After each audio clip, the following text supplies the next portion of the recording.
national anthem, and now for the starting lineups. For the New York Mets, Lenny Randle will lead off. He'll be at third. Batting second, the shortstop, Bobby Valentine. Batting third and playing left field, Steve Henderson.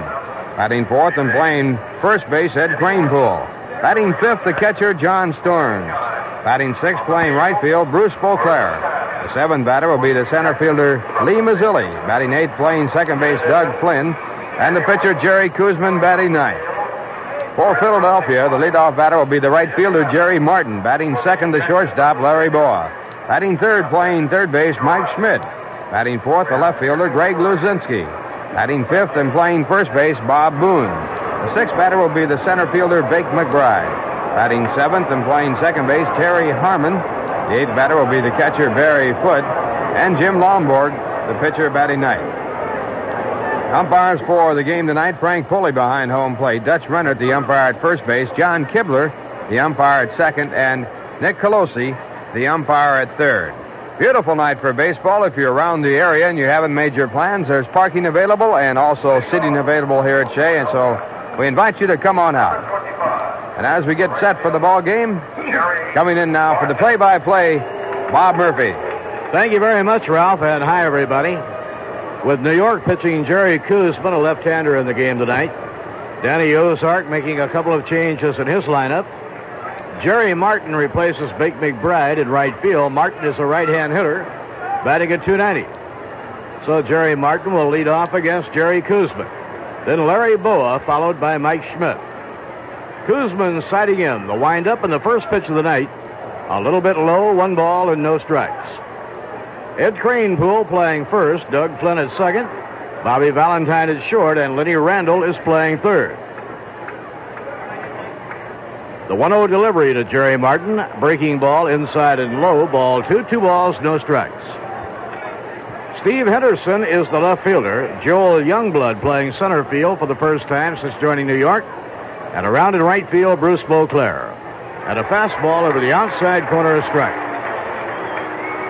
Jerry Koosman has a lifetime record against the Phillies of 14 wins and 7 losses. Now a swing at a foul tip, 2 balls, 2 strikes. Jerry had one previous start against the Phillies earlier this year. He pitched well, did not figure in the decision, a game won by the Phillies. Center fielder Joel Youngblood playing over to right center. And a foul ball behind the first base dugout and back into the crowd.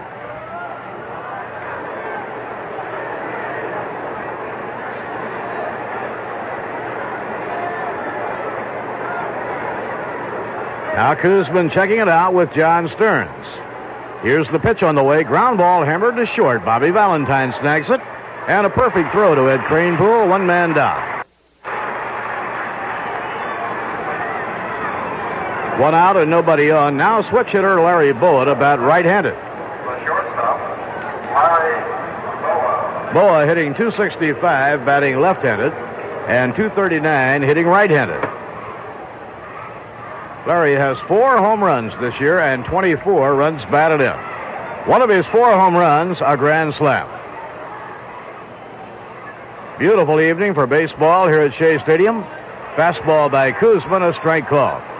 Jerry's record is 5-8. Overall, his pitching has been better than his record would indicate. And the veteran left-hander delivers a swing and a foul ball against the arm of John Stearns. In 111 innings, Jerry Koosman has allowed 88 base hits. And his walk-strikeout ratio has been good. Perhaps not quite as good as in previous years when it was so outstanding. He has walked 41 and struck out 89, and that's good any way you look at it. Off the outside corner now and taken. 1 ball, 2 strikes. Jerry Koosman ranking among the National League leaders in strikeouts. Ground ball hit toward the hole, cut off by Lenny Randle. And the throw to Kranepool retires Bowa, 2 men down. Mets here tonight trying to snap a 6-game losing streak. 2 outs and nobody on. The hitter is Mike Schmidt. Mike hitting at .264, 20 home runs, and 44 runs batted in. He shares the home run lead of the National League with George Foster of the Reds and Jeff Burroughs of the Atlanta Braves. In comes the pitch to the right-hand hitter and a ground ball foul. Backhand play made across the line by Lenny Randle. The skies are clear. The temperature probably down to about 80 by now. A couple of hours before the game, it was around 86. But it is a beautiful baseball evening, and we hope you're on your way to Shea Stadium. And a foul ball hit down the right field line, out of play. Koosman with a 2-strike count on third baseman Mike Schmidt. Whale of a battle going on for the All-Star starting job at third base of the National League this year. So many outstanding performers at third. Fastball off the outside corner, 1 ball and 2 strikes. Ron Shea of the Dodgers had such a great start this year, but he has been collecting a lot of ballots. Mike Schmidt, of course, is the defending home run champ of the National League. Nosed out Kingman by 1 a year ago. The infield to the outfield straight away. Swing and a miss. He struck him out. So Jerry Koosman strikes out Mike Schmidt. No runs, no hits, and none left. In the middle of inning 1 at Shea Stadium, the Phillies nothing, and the New York Mets are coming up. If you buy unleaded gasoline, you may have noticed that lead isn't the only thing missing. It's probably pretty low on performance, too. That's because most unleadeds just don't have a high enough octane rating to give you the performance you want. In fact, according to standards set by the American Society for Testing and Materials, only 3 unleaded gasolines have a high enough octane to be called regular. To help you choose between these 3, one of them usually sells for less. Getty Unleaded Regular gives you the clean running engine you expect from an unleaded, plus the octane performance you want. And you pay less than you would for most other major unleadeds. Now think a minute. Why settle for an unleaded gasoline that's below regular when you can get one that's regular? And just for driving into your participating Getty dealer, you'll get a $2 discount coupon to the Great Adventure Safari. No gasoline purchase is necessary. Anyone can qualify. So for the largest safari this side of Africa, visit your Getty dealer between now and July 15th. You'll save money on the road and on safari.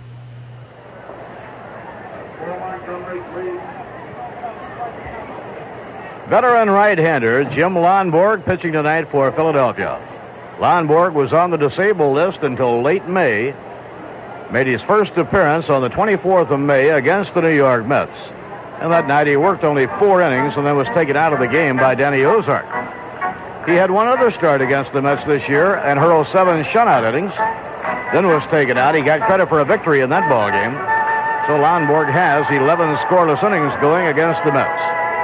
Jim Lonborg, 34-year-old right-hander from Situate, Massachusetts. This year, Lonborg has won 1 and lost 1.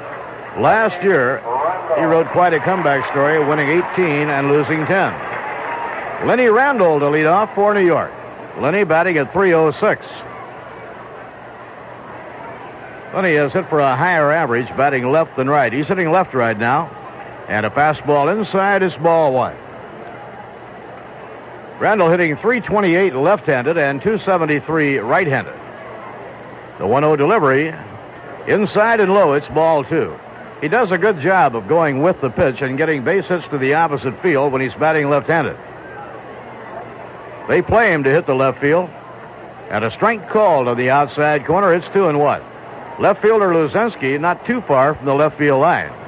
And Maddox, the center fielder, has swung over to left center.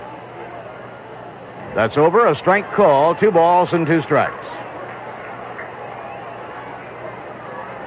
Tomorrow night, the Mets are in Montreal.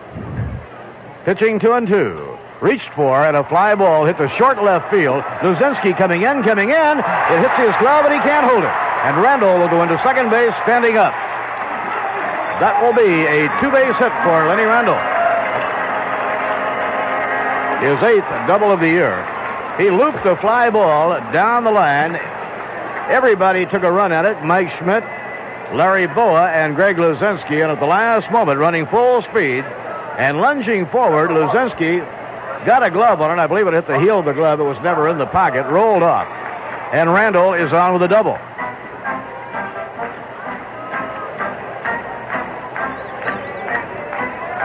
Now Bobby Valentine.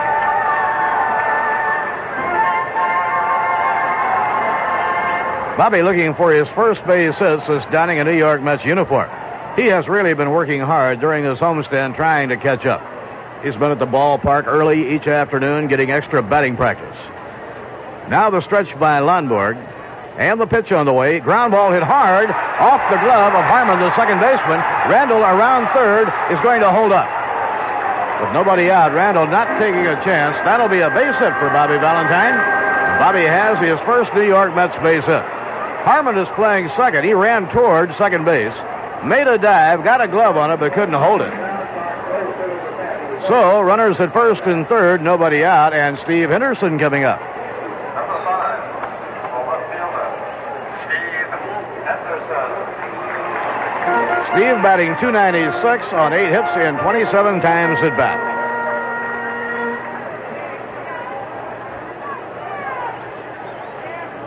A fly ball double and a ground smash off Harmon's glove, and the Mets have runners at the corners with nobody out. 24-year-old Steve Henderson stepping in now to take his turn. Now he steps out to check things out with Tom Burgess and to be sure that he is swinging away. Garry Maddox will play Henderson a few strides to right center. The pitch by Lonborg moves him off the plate. It's inside ball one. Henderson really hangs in there on the plate. Uses a slightly closed batting stance, but he does stand very close to the plate. He challenges the pitcher. Lonborg checking it out with Barry Foote, who's behind the plate tonight. Here's the pitch on the way, and a foul ball down the third base line. On the trade deadline, the Phillies got Barry Foote and Dan Worthen from the Montreal Expos. Key, as far as Montreal is concerned, they are desperate for starting pitching, and they got Wayne Twitchell in that trade. Twitchell has started twice and pitched very well in both ball games for the Expos. Phillies felt like they greatly strengthened their catching core by making the trade. The 1-1 delivery, low, ball two. 2 balls and a strike to Henderson.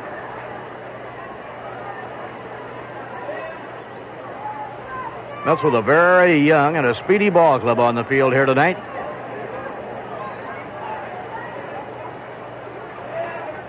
The 2-1 delivery and a changeup that is foul back up on the screen. It's difficult many times for a young hitter just breaking into the major leagues to have to cope with an old veteran like Jim Lonborg who can change speed so effectively. Ed Kranepool is the on-deck batter. Lenny Randle on third and Bobby Valentine on first, nobody out. In comes the pitch. Low and outside. He held on the swing. He was fooled by Lonborg's motion, but he stopped the bat in time. And now Ralph Kiner is 3-2. What'll he do? I would have to bet that they'll have the runner going at first base. Good advantage to stay now the double play. The infield is still back looking for two, so the Mets might get a run if he is going and the ball is hit on the ground. And Valentine will have to be careful. Here's the pitch on the way. He's running at a high fly deep to center field. Way back, it may go. It's off the top of the wall in deep center field.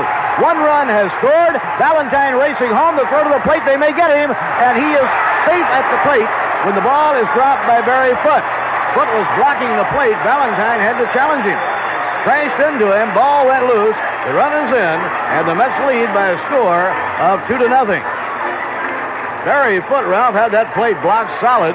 It was like running through a wall for Bobby Valentine. Valentine was a great football player in high school in Stanford, and he used some of that football ability to knock the ball out of Barry Foote's glove. He was out by a good margin if Foote had held on to it. 2 RBIs for young Steve Henderson. And he now has 5, and the hitter is Eddie Kranepool. Mets lead 2-0. First inning of the ball game, nobody out. Kranepool at the plate, the pitch by Lonborg. Misses the outside corner, 1 ball and no strikes. Ralph, I'm sure Garry Maddox thought that ball was going over the fence the way he played it out there. He took out after it. He's got a bad leg, and he wasn't running too hard, although he did play it well off the wall. There was no way he was going to catch up with it. And the way he turned and started to run and then slowed up, I thought maybe he thought it was gone. Maddox plays a very shallow outfield. He had no chance to get to that ball. 2 balls and no strikes to Eddie Kranepool. In comes the pitch by Lonborg, a strike called in the outside corner. A Double by Randle, a base hit by Valentine, and a long double by Henderson. Valentine doing quite a job to get that run on the scoreboard because Barry Foote had the plate blocked and the throw was arriving in time. The 2-1 delivery, ball 3, 3 balls and a strike.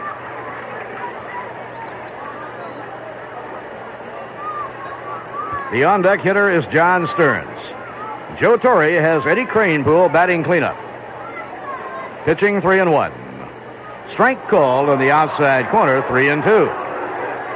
Kranepool was in a position to take with a 3-1 count. The pitch was over the outside corner. The infield and the outfield of Philadelphia playing around to right, figuring Kranepool as a pull hitter. Steve Henderson, and he is a flyer, is on second base. Kranepool getting into a beef with Frank Pulley, and I believe Kranepool's been thrown out of the ball game. Now here comes Joe Torre. Kranepool did not like that last pitch, and apparently was carrying on a conversation with Pulley about it, and lo and behold, suddenly off came the mask of umpire Frank Pulley, and unless I'm wrong, Ralph, he has thrown him out of the ball game. He certainly has thrown him out of the ball game, and I have not seen anything like that in a long time. The object of an umpire is really to keep the ball players in the game, not to throw them out. And it wasn't that obvious that Kranepool was doing anything to show him up. I wasn't even aware that there was an argument going on. He didn't turn around and just blatantly show him up on the call of the pitch at all. He had to be complaining with his head looking toward the pitcher, and that was it. So Kranepool has been thrown out. John Milner is about ready to play again. Joe Torre had hoped to give Milner one more day off. Now maybe he'll have to put John in the ballgame. Lindsay pointed out something I didn't see, and I guess you didn't either. Kranepool did take the bat and outline where he thought the pitch was, drawing a line on the far outside part away from the plate. Right now, Kranepool is operating on age-old baseball theory, Ralph, that once you're thrown out of a game, you might as well stay there and get your money's worth.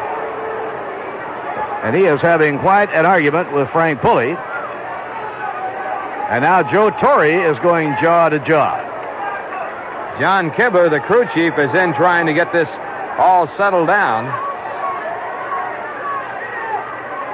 Now Torre puts his arm around Kranepool and says, "Come on, Eddie, let's get out of here."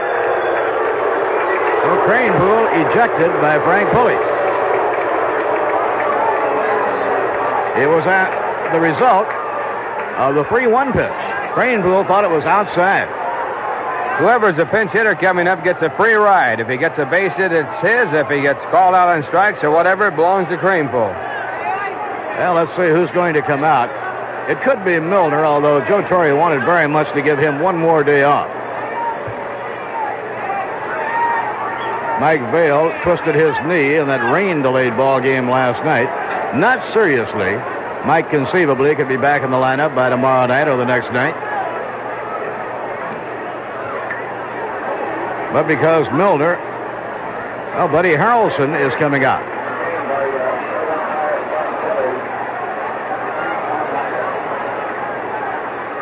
Bobby Valentine can go to first base, and Buddy Harrelson will take over at short.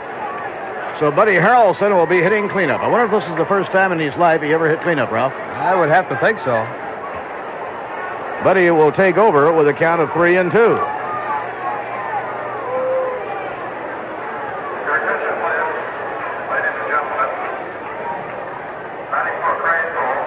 Joe Torre wants John Milner to have one more day to be sure that he doesn't aggravate that muscle pull in his leg. By making this move, Buddy Harrelson will go to short, and Bobby Valentine can go to first base. So Buddy Harrelson is the batter now, and the count is 3-2. Umpire Frank Pulley tossing Eddie Kranepool out of the ballgame. Lonborg looking in for his sign. Buddy doesn't have much room to work right here with the count 3-2. And the pitch on the way, and a bouncing ball right back to the mound. Lonborg has it, throws on to first in time for the out. That is the first out. And it brings up John Stearns. John riding a 10-game hitting streak. And over the 10 games, John is hitting 486. John raised his batting average from 270 up over 300. He's now hitting 309. 2 runs in, Mets lead 2-0. We're in the first inning. Lonborg, working from the stretch, delivers to Stearns. And a call strike on the outside corner. Kranepool is rarely thrown out of a ball game.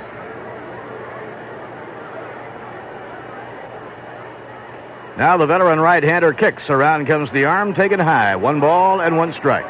I can't even remember the last time Kranepool was thrown out of a ball game.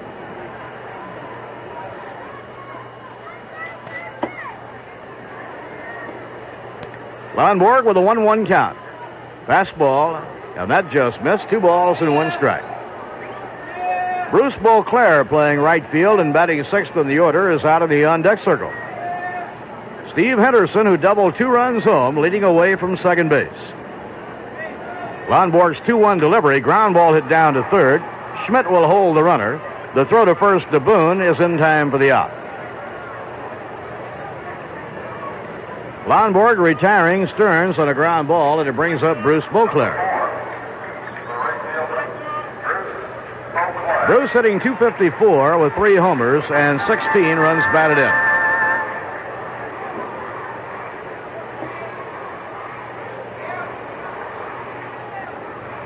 Barry Foote working behind the plate for the Phillies. And a fastball over, strike 1 call. Center fielder Joel Youngblood is in the on-deck circle. Phillies playing Bob Boone, Terry Harmon, Larry Bowa, and Mike Schmidt in the infield. Greg Luzinski, Garry Maddox, and Jerry Martin in the outfield. Around comes the arm of Lonborg. Hit hard, foul ball down the right field line.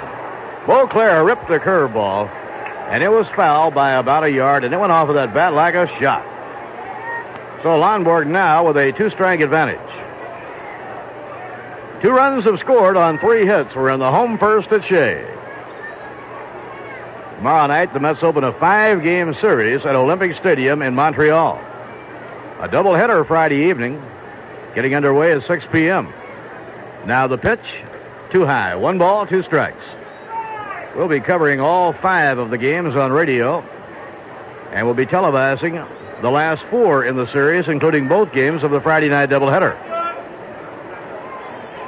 Steve Henderson leads away from second. Boisclair waiting. Curve, strike 3 call. Boisclair called out on strikes. So Lonborg settled to retire 3 in a row after giving up 3 hits in a row. 2 runs on 3 hits, no errors, and 1 left. At the end of 1 at Shea, the Mets 2 and the Phillies nothing. Come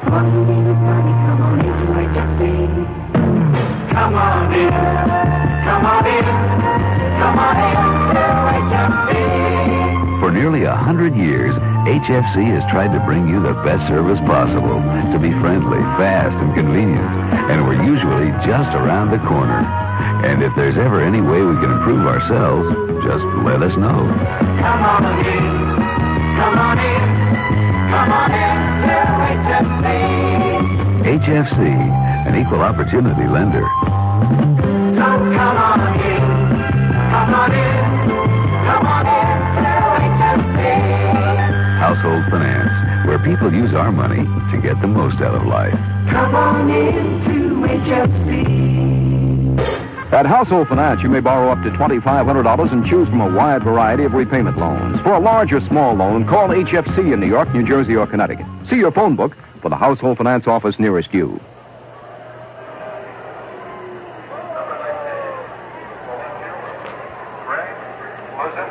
Greg Luzinski, the cleanup batter of the Philadelphia Phillies, and their batting star last night, facing Jerry Koosman in the top half of the second inning. Clear skies, a warm, delightful evening in New York. 1 ball and no strikes to Luzinski. Luzinski is a good hitter. And the pitch on the way, hit foul down the right field line.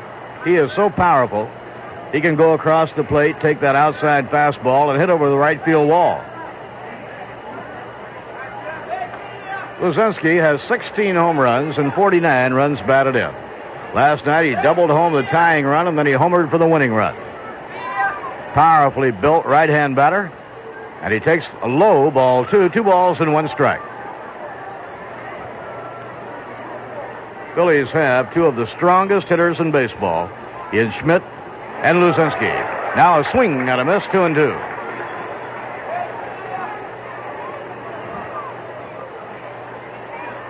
Here's the windup, the 2-2 delivery. Foul ball back behind the first base dugout. Count holding at 2-2 on Luzinski. Bob Boone on deck, and then Garry Maddox. Pitching 2-2. Hit hard. Oh, what a play by Randle. Now he gets up, throws to first in time for the out. Randle came up with that low line drive on the first hop. It almost knocked him to his knees. He stuck his glove up. He had it. By then he had been driven to his knees, but it was hit so hard he had plenty of time to make the play. Rob, is that why they call that place the hot corner? Boy, it is hot. Get that Luzinski up there. Now Bob Boone is the batter. Taking high, ball 1. Randle wasn't nearly far enough from home plate on that one. The pitch to Boone. Breaking ball inside. 2 balls and no strikes. At Montreal tonight, the Expos lead the Cubs 1-0 in the third. Ray Burris and Jackie Brown are the pitchers. The Cubs have won 8 in a row. Now it's out of the strike zone, ball 3. Koosman falling behind on Boone, 3-0. The Pirates play tonight in St. Louis. Bruce Keeson, 5-3, and Eric Rasmussen, 6-8. Strike called, it's 3-1. The Atlanta Braves lead the Dodgers 2-0 at the end of 3. Don Sutton and Andy Messersmith are the pitchers. At a high pop-up behind the plate, John Stearns getting rid of the mask, standing nearer the plate. He grabs it for the out. He certainly could have hit that one in a silo. 2 outs and nobody on. Garry Maddox coming up. The San Diego Padres play in Houston. San Diego has now lost 8 in a row. John D'Acquisto will pitch for the Padres and Dan Larson for Houston. The Giants are in Cincinnati. Jim Barr against Tom Seaver. 2 former Southern Cal stars. No score after 1. And a high foul back toward the mezzanine section. No play. So Tom Seaver making his 3rd start for Cincinnati. Tom beat Montreal, then lost to the Dodgers. Here's the windup and the pitch by Koosman. Hit late, a foul ball down the first base line. The Yankees have the day off. They'll be playing in Toronto tomorrow night while the Mets are playing in Montreal. The 2 New York teams will be playing in Canada tomorrow night. 2-strike delivery. Curve inside. 1 ball, 2 strikes. Boston at Detroit tonight. Bill Lee and the Bird, Mark Fidrich. No score after 1 inning. And a swing and a miss and a breaking ball, strike 3. Second strikeout for Jerry Koosman. No runs, no hits, none left. At the end of an inning and a half, the Mets 2 and the Phillies 0. I see a man in love, working hard every day. The United Negro College Fund has helped blacks fulfill their potential in walks of life where they couldn't walk before. Your contributions have made theirs possible. Not asking for a handout, just a hand. We're not asking for a handout, just a hand. Give to the United Negro College Fund. A mind is a terrible thing to waste. Give me. We're not A public service of this station and the Ad Council. It's the summer sale you've been waiting for. Channel's Red Tag Clearance. And what savings? Just listen to this. You'll save up to 50% on barbecue grills. Save up to 20% on paneling. Save 1/3 on fencing. And save to 50% on painting needs and hundreds more incredible buys. Don't miss Channel's Red Tag Clearance. Now through July 4th at Channel. When it comes to making your home a better place to live, Channel is the best partner you can have. Joel Youngblood to face Jim Lonborg in the last half of the second. Joel 3 for 11 with the New York Mets, batting at .273. He is quite a handyman. A letter high fastball, strike 1. Before he signed his pro contract, he was a catcher. He has played every position. And a high pop fly into shallow center field. Easy play for Garry Maddox. He's under it, and he puts it away for the out. Ball carried fairly well. First one off of the bat, it looked like it would be in shallow center, but it was normal fly ball. Number 23. 1 out and nobody on. Doug Flynn, the hitter.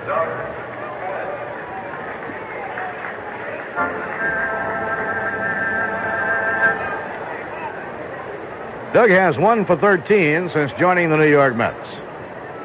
Sparky Anderson says Doug Flynn can be a real good one. And a high pop-up on the right side of the infield. He hit the first pitch. Boone under it waiting, and he makes the catch. He almost tripped himself, but he had the ball in his first baseman's glove at the time. No harm done. So Lonborg has thrown 2 pitches and retired 2 hitters. Doubleheader tonight in Cleveland. Number 36, the pitcher, Jerry Koosman. They're in the last of the 8th inning of the first ball game, with Cleveland leading Baltimore 11-8. Now here's Jerry Koosman. He's the leading hitter on the pitching staff. And he takes a slider outside, ball 1. Seattle will be in Chicago. Tom House and Wilbur Wood. Milwaukee plays at Minnesota. And a strike call, 1 ball, 1 strike. The Rangers have a doubleheader in Oakland, and Kansas City plays at California. The 1-1 delivery, a swing and a miss by Jerry Koosman. 1 ball, 2 strikes.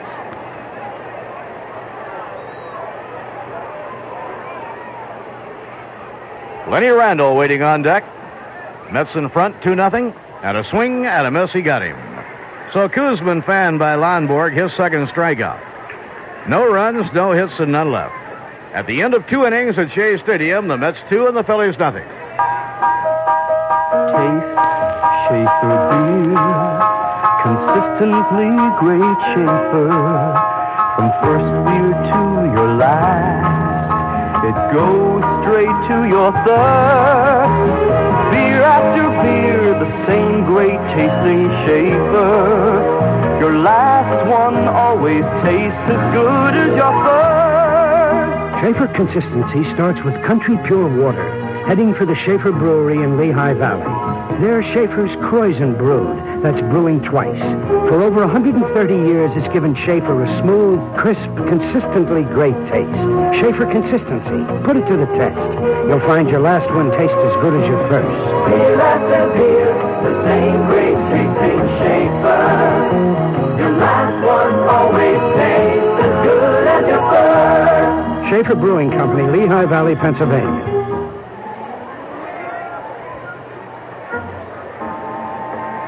Well, the Mets leading by a score of 2-0. They got 2 in the first inning, a double by Lenny Randle, an infield base hit off the glove of the second baseman by Bobby Valentine, and a double by Steve Henderson to drive in 2. First 2 runs the Mets have scored off Jim Lonborg this year. He had not given the Mets a run in 11 previous innings. And as we go to the top of the third, the Mets leading 2-0, coming in for the play-by-play, Lindsey Nelson. Thank you very much, Ralph Canna. Hello again, everybody. Terry Harmon playing second base tonight for the Phillies. He's coming up to lead it off. Here's a right-hand batter facing left-hand pitcher, Jerry Koosman. Harmon's been at bat only 28 times this year. He's had 6 hits, hitting .214 with 1 home run and 3 runs batted in. They play him to go to the opposite field. Wind's blowing slightly out toward right, not much velocity. Swing and a ground ball to short, scooped up by Harrelson. He plays it across to Valentine in time. So they're at 1 away, and that'll bring up catcher Barry Foote. Barry Foote is hitting .231. He has 2 homers and 8 runs batted in. Ed Kranepool was ejected from the game in the first inning by plate umpire Frank Pulley. So Bobby Valentine, who had opened the game at shortstop, moved over to first, but Harrelson took over at short. Pitch to Foote is inside for a ball. It's 1-0. Jim Lonborg has moved out on deck now. Koosman kicks and fires. Pitch is swung on and popped up into right center field. Moving is Youngblood, and Boisclair comes up to make the catch. Bruce Boisclair, the right fielder, 2 away, and Jim Lonborg will be the batter. Been up 7 times this year without a hit so far. The pitcher, Jim Lonborg is a right-hand batter.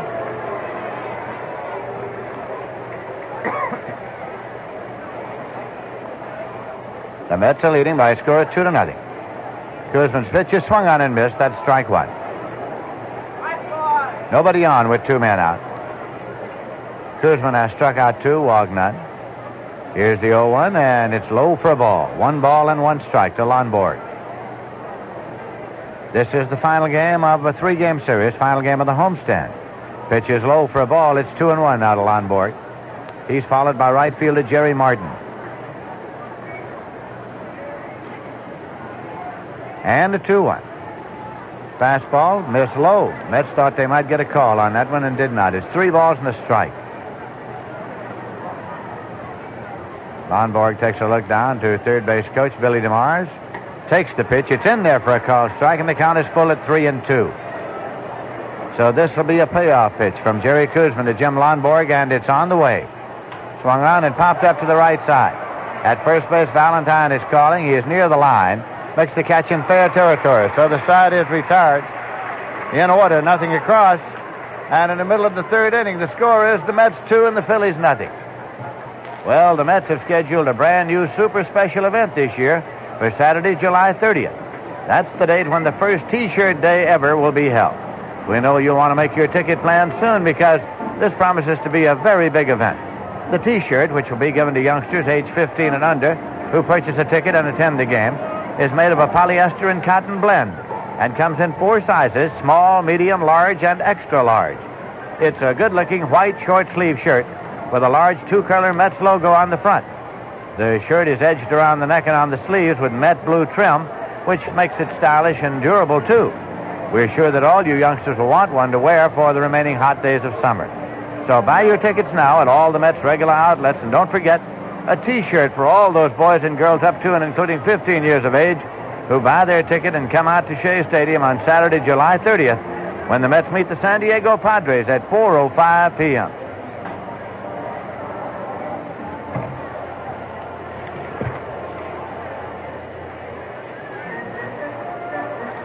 Now the Mets are coming up in the bottom of the third, top of the batting order. Lenny Randle to lead it off. Lenny Randle has been up one time, doubled, and later scored. His batting average since joining the Mets is .309. Switch hitter batting left, facing right-hand pitcher Jim Lonborg. The season series between these teams, the Mets have won 3 and the Phillies have won 6. Now the pitch, swung on and lined into right field for a base hit. Jerry Martin overscoops it up off the grass and plays it back. Bob Boone, the first baseman, waved at it as it went through. So Randle on at first is 2 for 2. And the batter's Bobby Valentine, who had a base hit off the glove of Terry Harmon in the first inning.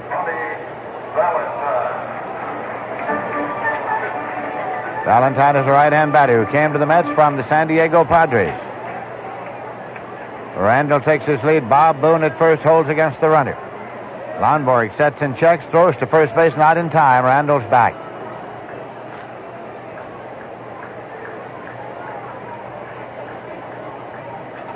Now again, Lonborg delivers. The runner's going. There's a swing and a drive up the alley in right center field, and it is off the glove of Jerry Martin. On the way to third is Randle. Rounding first and holding is Valentine. Runners at first and third. Well, the runner was going on the pitch, and Randle was up there about second base when he came to a skidding halt and looked back. And what he saw was Jerry Martin in position to catch the ball. However, Jerry Martin didn't handle the ball about knee-high. It was off his glove. He's charged with an error. So at that point, the runner Randle advanced to third. And an easy double play on Randle, who was too far away from first base. Exactly. Now there are runners at first and third. Steve Henderson's coming up. He had a double to drive in 2 runs in the first inning. The Mets are out front 2-0. Nobody out here, and they have runners at first and third. Boone is holding against Valentine at first. Randle leads down the line from third. Lonborg sets up off the stretch. Pitch to the right-hand batter, Henderson. Hit on the ground to third. It's a big hop taken there by Schmidt. Play at the plate. And now he's tagged out. Randle is holding at second is Valentine. On at first. On the fielder's choice is Henderson. Play goes 5-2 if you're scoring. Randle simply threw up an arm, hopeful that the ball would hit him. But when he saw it sail on over and into the glove of catcher Barry Foote, there was little for him to do except be tagged out, which he was. So with one away, they're runners at first and second. And Bud Harrelson is up. Harrelson has been up one time and grounded out pitcher to first, switch hitter batting left. In the revised Met batting order, Harrelson is hitting cleanup. There's a swing and a ground ball to first, taken there by Boone. He fires to second base. There's a put out there by Larry Bowa. Holding at third is Valentine. No return throw to first base. So it's simply a 3-6 fourth. And the Mets have runners at first and third. Two away. John Stearns coming up. Went up one time and he grounded out third to first.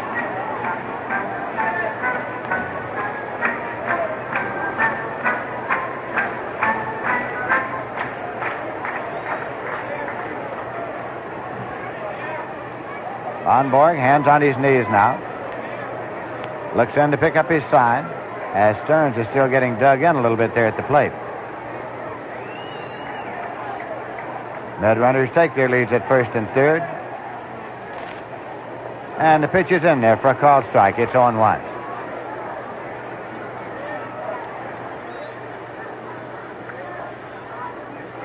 John Stearns with a batting average of .308 in the 10-game hitting streak. Here's a swing and a foul ball right down into the dirt. Picked up by Foote, tossed up to Frank Pulley, who puts another ball in play. 2-strike count to Stearns with 2 men out and 2 men on. The Mets leading by a score of 2-0.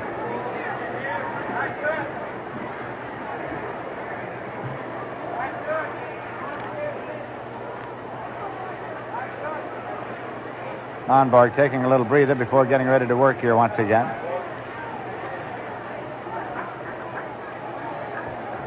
Now he sets his runner's lead at the corners, and here's the pitch. High for a ball. It's 1-2.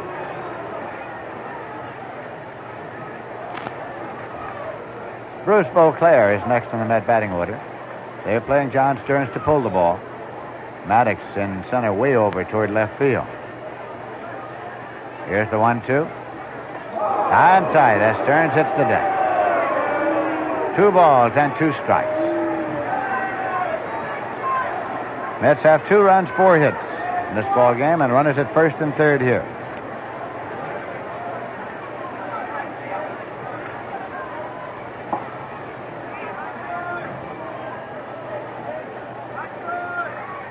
There's a swing and a ground ball backhanded by Bowa and on through into left field. Coming on to score is Valentine. Holding at second is Harrelson, and Stearns is on.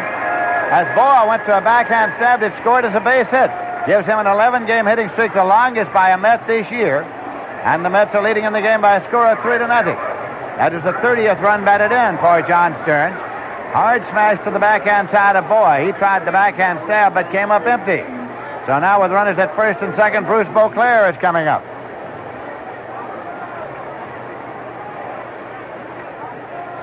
Boisclair is a left-hand batter.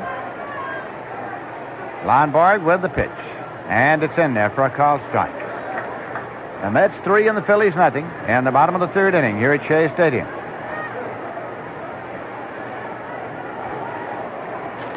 Harrelson at second base, Stearns at first base. Here's a pitch, sailing outside high. 1 ball and 1 strike.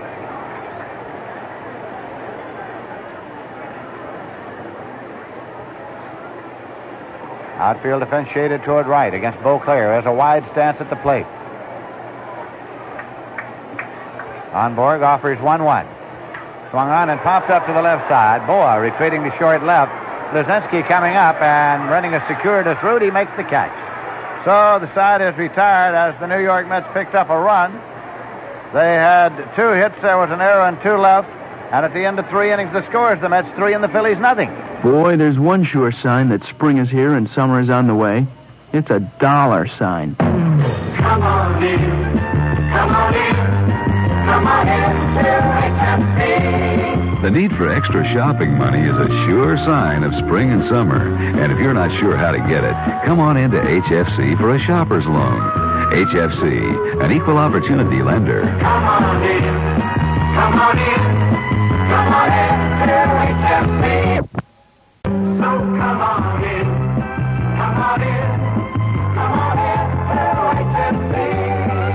Household Finance, where people use our money to get the most out of life. Come on into HFC.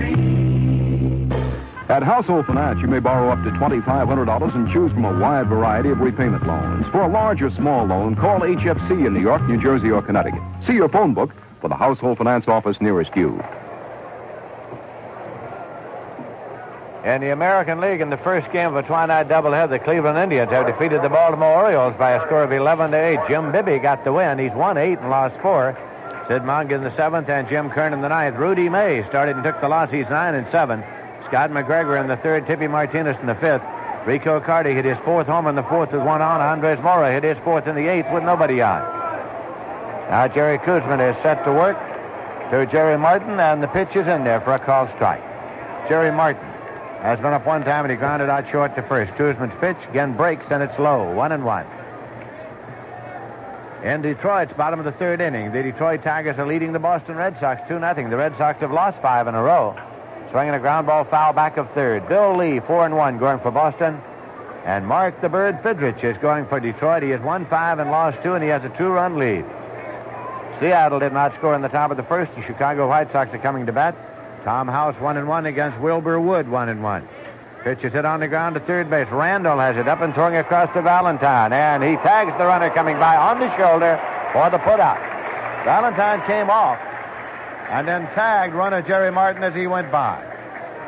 1 away, and that'll bring up Larry Bowa, who's been up one time and grounded out 3rd to 1st. Milwaukee Brewers are in Minnesota tonight. It's Larry Sorensen 1-1 against Dave Johnson 1-1. Texas Rangers are at Oakland in a twilight doubleheader. Oakland's lost 11 of 14. And the Kansas City Royals are at California against the Angels. Now here is Larry Bowa batting right, and the pitch is a fastball in there for a called strike. It's 0-1. We're in the top of the 4th inning, and the Mets are leading the Phils by a score of 3-0. Koosman again rocks into the motion, kicks and fires, swinging a drive into center field, and this is a base hit, the first for the Phils. Center fielder Youngblood up at play at second base, and Bowa slides in with a double. That is the first hit of the ball game for the Phils, coming with 1 man out here in the 4th inning. It is a double for Larry Bowa, his 8th 2-base hit of the season. Mike Schmidt's coming up. He's been up one time, and he struck out. Mike Schmidt has hit 13 home runs this month. The National League record for home runs in the month of June is 14, held by Ralph Kiner. Schmidt has tonight and tomorrow night to see what he can do about that. First time up, Koosman struck him out.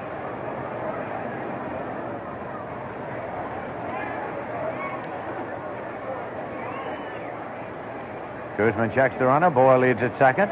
Pitch to Schmidt, swung on, hit on the ground, going up the middle, and behind the bag. Flynn has it close to first, not in time. Moving over to 3rd is Larry Bowa. It is a base hit for Mike Schmidt. As Flynn went in behind the bag at second, got enough on the ball to get it over to first on the fly, but pulled Valentine down the line. So it'll be Luzinski coming up now with runners at first and 3rd and 1 man out. Greg Luzinski's been up one time, and he grounded out 3rd to 1st.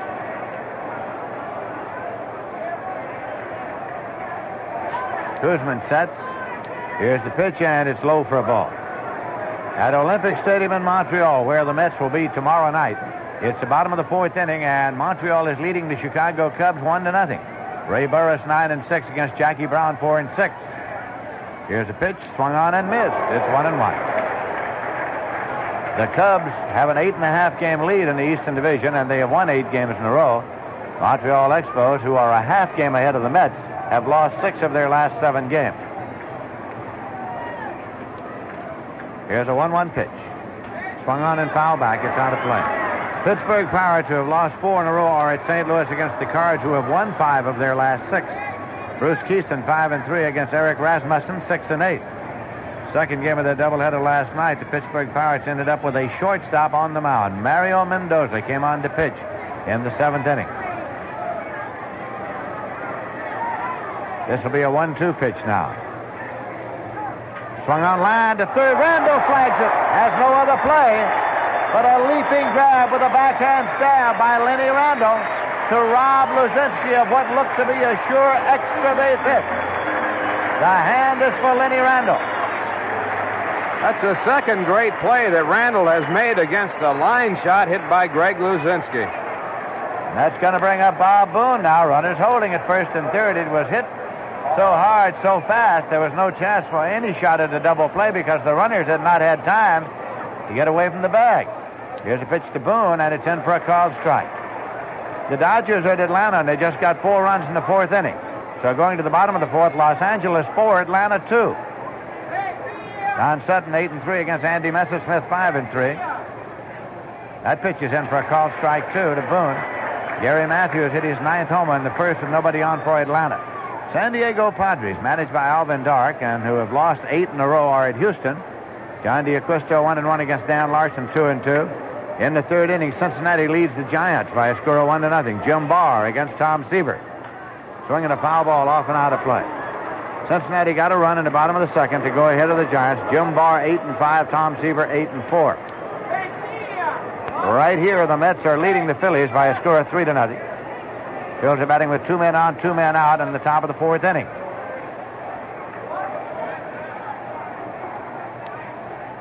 Koosman with the 0-2 pitch it on the ground to 3rd. Randle has it. He goes over to Flynn at 2nd for the 4th. That retires the side. So there were no runs, 2 hits, no errors, and 2 men left. And in the middle of the 4th inning, the score is the Mets 3 and the Phillies nothing.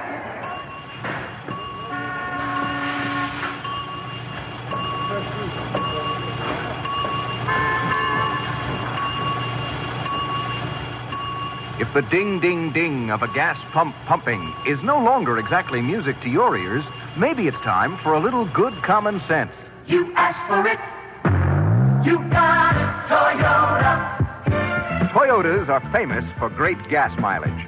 For example, the Corolla 2-door sedan is rated at 49 miles per gallon highway, 36 city. These EPA results are estimates. The actual mileage you get may vary. But there's a lot more to a Toyota than what you'll save at the gas pump. Toyota takes a common sense approach to automaking. Toyota builds tough, durable cars that are designed to last. If you can find a better built small car than Toyota, buy it. Toyota, it's just good common sense. You asked for it. You got it, Toyota.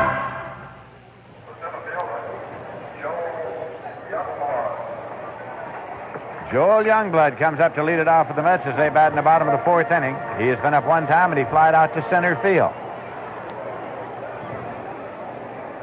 Lonborg rocks and delivers, and the pitch is outside for a ball. It's 1-0. Doug Flynn is next in the Met batting order.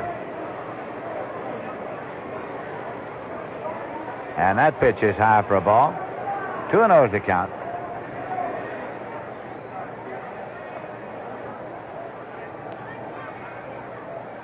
Here's the 2-0. Low and away for a ball. 3-0 the count to Joel Youngblood, who came to the Mets from the St. Louis Cardinals. He had been traded at the close of spring training from the Cincinnati Reds to the Cards.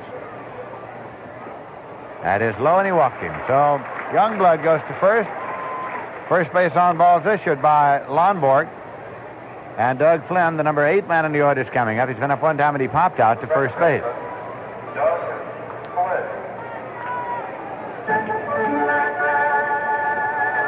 Bob Boone at first comes over to hold against the runner as Flynn steps in to bat from the right-hand side.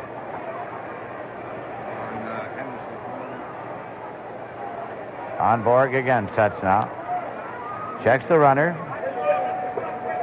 Pitch is hit on the ground to 3rd. Taken there by Schmidt. He gets it over to 2nd to Harmon. The relay to 1st is not in time. Pulled him off. And so Flynn, having forced Joel Youngblood, becomes the runner at 1st. We pause for station identification. This is the New York Mets Baseball Network.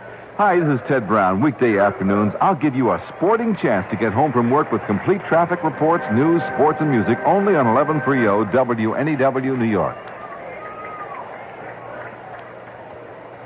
This is Lindsey Nelson with Ralph Counter and Bob Murphy here at Shea Stadium, where the Mets are leading the Phillies 3-0. The Mets have a runner at first, 1 man out. Koosman's at the plate, right-hand batter. Round to bunt, bunts it to the first base side. Taken by Lonborg, and he goes to first, where the second baseman Harmon takes it. Boone was a couple of steps in front of him.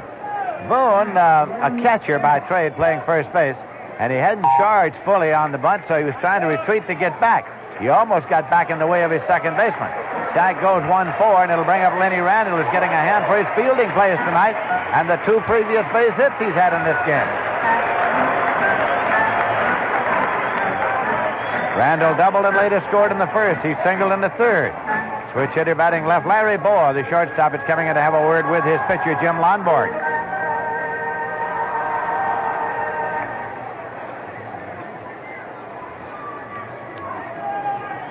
Mets have 3 runs, 5 hits. The Phillies have no runs. They have 2 hits.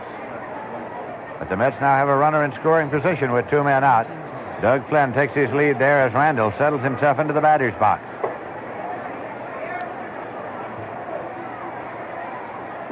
Lonborg off the stretch, kicks and fires, swing and a miss on a breaking pitch. It's strike one as Randle swung himself out from under the hard hat. He wears the cloth cap underneath the helmet. Flynn again has taken his lead. The 0-1 delivery, swung on and fouled off. It's 2 strikes now to Randle.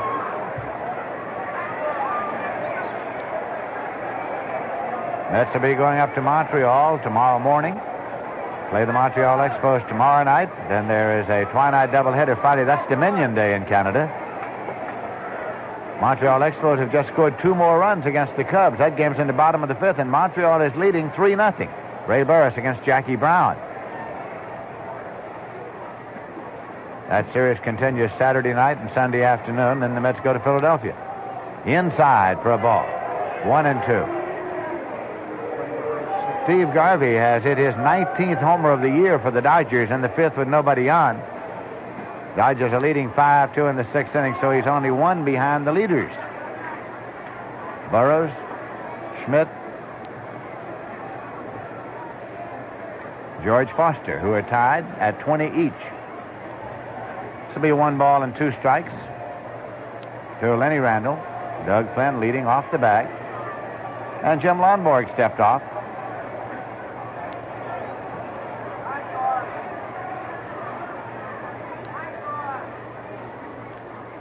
Lonborg now sets, takes a look. Ball is hit on the ground, going to second baseman Harmon. He placed his pitcher covering in time for a 4-1 putout. First baseman Bob Boone had taken himself out of the play going for the ground ball. It did not go through. Harmon, the second baseman, got it on the rim of the grass. Lonborg had alertly covered, was there in plenty of time for the 4-1 putout if you're scoring. So there was a walk and there was 1 left. And at the end of 4 innings, the score is the Mets 3 and the Phils nothing.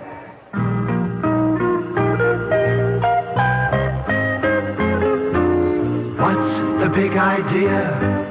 The big idea is the Astoria idea. An idea designed to come through with many happy returns for you. Easy Chair money. Another big idea from Astoria Federal. Sit back and relax while your money's earning you a big 5.47% a year on your 5.25% passbook savings account. And your money's yours when you want it with no loss of interest.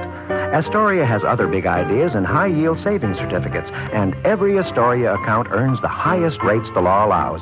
Yes, big ideas come naturally from the nice people with over $1 billion behind them. An idea designed to come through with many happy returns for you. The Astoria idea.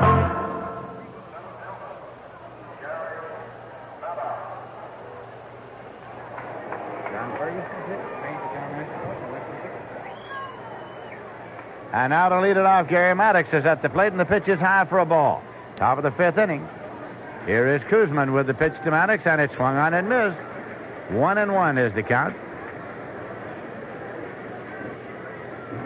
Mets have a 3-0 lead as the Phillies bat in the 5th. Outside for a ball. It's a beautiful baseball evening here at Shea. And as usual, there are some outstanding figures from other fields of sports in the crowd here tonight. On away for a ball, Steve Carthen. Outstanding young jockey is here watching the baseball game tonight. John Ferguson, general manager and coach of the New York Rangers, is here. George the Stork Theodore, former Met, is also here. Here's a swing and a foul ball backing out of play. 3 balls and 2 strikes is the count to Garry Maddox with Terry Harmon on deck.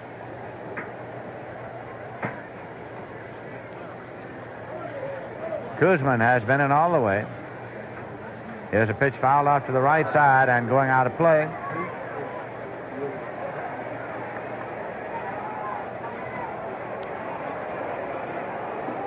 Maddox stays right in the batter's box.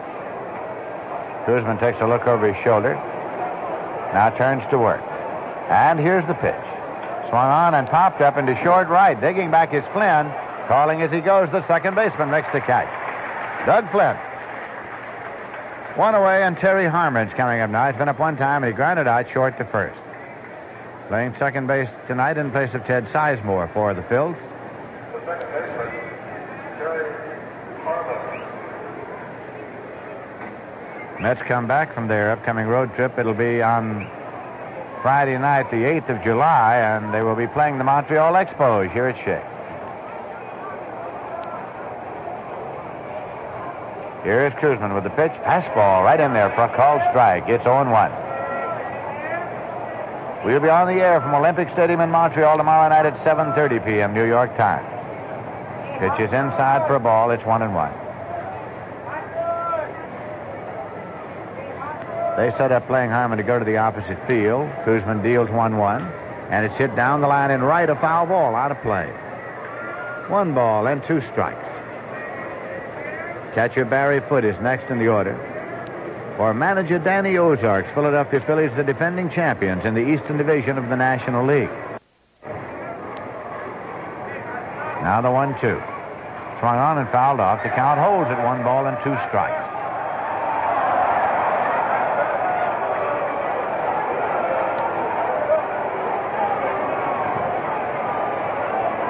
Now the 1-2 offering. Swung on, hammered on the ground. A foul ball back of third, on down the line, out of play. Count continues, 1-2 to Terry Harmon.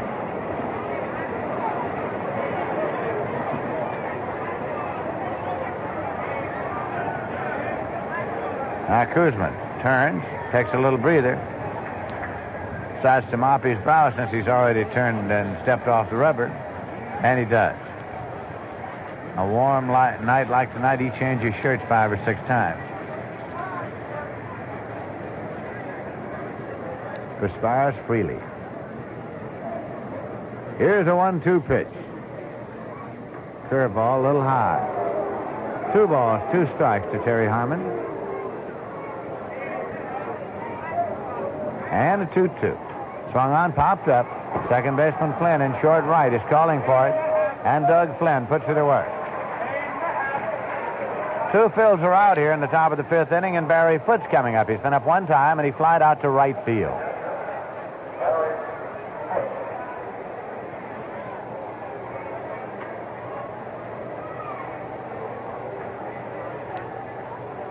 Barry Foote, a right-hand batter. Here's Koosman's pitch, swung on and missed. It's strike 1. Barry Foote, who came to the Phillies from the Montreal Expos. Here's the 0-1 offering. Curveball in there. Took a lot off of that one. 0-2 the count now to Barry Foote. Almost straight away, the Met defense. And there's a pitch that just missed. Warren Brewster is throwing in the bullpen now. Warren Brewster is throwing in the bullpen for the Phils. Here's a right-hander. Here's Koosman's 1-2 delivery. Slow curveball just out of the strike zone. It had Barry Foote fooled completely, but then dropped a little low, and it's 2 balls and 2 strikes. Koosman turns his back, takes off his cap, turns to work once again now. 2 men out, nobody on. 2-2 pitch, fastball low, and it's out full at 3-2. Koosman has struck out 2, walked none so far. Jim Lonborg is on deck. Now the payoff pitch. Curveball high, walked him. First base on balls issued tonight by Jerry Koosman. That'll bring up Lonborg. Been up one time and he popped to first.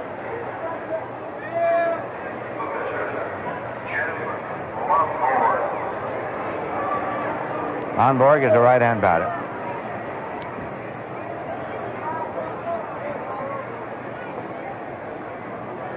The Mets are leading by a score of 3-0. So Valentine plays behind the runner at first. That pitch is low for a ball, and it's 1-0. They don't figure that Barry Foote will be going anywhere.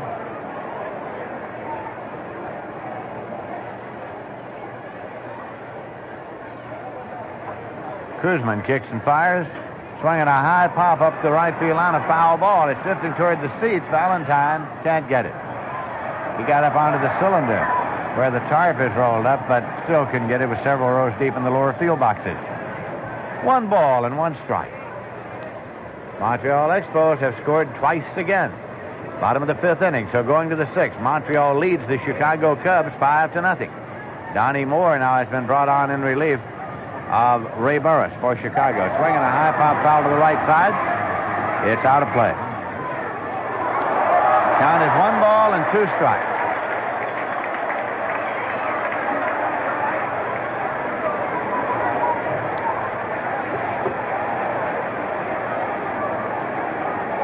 And the delivery is high for a ball. It's 2-2.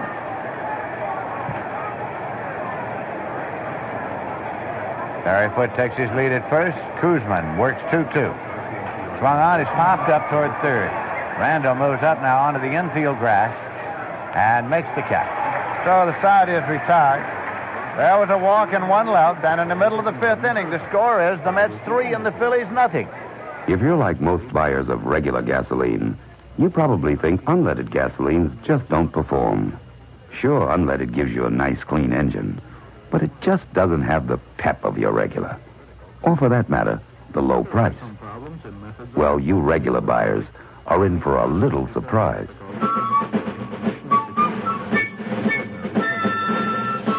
Getty Unleaded Regular. Getty's unleaded gasoline has a high enough octane to be classified as regular. Most unleadeds don't.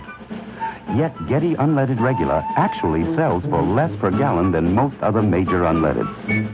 So if you want the octane performance of regular, plus the clean running smoothness of unleaded, and you want to pay less, you want Getty Unleaded Regular. Getty. Once again, we've got what's best for your car.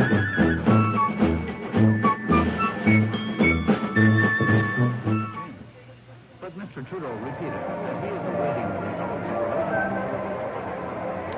San Diego Padres are playing their 78th game of the season tonight, and they have had only 1 complete game from their entire pitching staff so far this season. Randy Jones back on May 4th, and they will not get one tonight. John D'Acquisto started Sawyers, relieved him in the 1st inning. Dan Larson for Houston.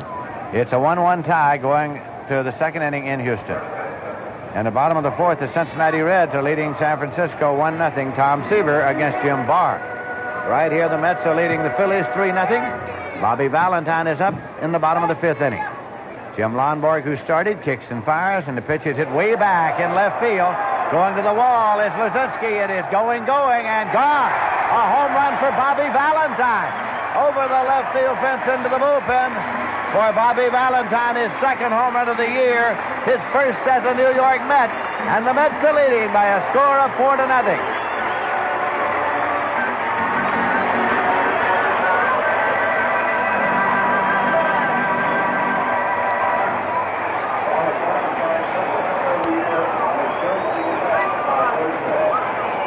Bobby Valentine popped it over the wall and left.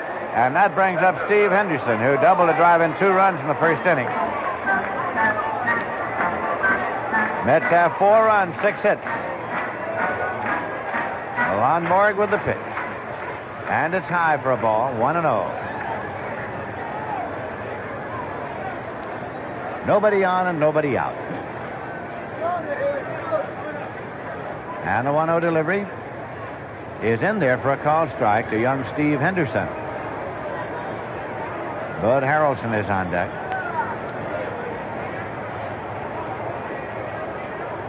Here's the 1-1. Line to first base, taken by Bob Boone for the putout. So there's 1 away. Harrelson comes up now. Harrelson came into the ballgame when Ed Kranepool was ejected by plate umpire Frank Pulley in the 1st inning. Count was 3-2 when Harrelson came into the game. He grounded out pitcher to first. He hit into a force play in the 3rd inning. Switch hitter batting left. Ball is bunted and foul back into the stands, out of play. Popped it up. Strike 1 count to Harrelson. John Stearns is next.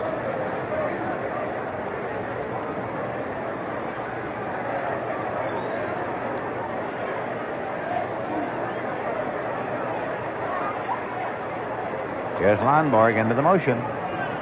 Swinging a foul ball off and out of play. It's 0-2. Tomorrow night, Pat Zachary goes for the Mets. Steve Rogers goes for the Montreal Expos, and we'll be on the air at 7:30. 0-2 pitch to Harrelson. A little low, and it's 1-2. John Matlack and Jackson Todd will be working the twilight doubleheader Friday. Stan Bonson and Don Stanhouse for Montreal. Nino Espinosa against Santo Alcala on Saturday night. Craig Swan against Wayne Twitchell Sunday afternoon. Pitch is high, and it's 2-2 now to Bud Harrelson.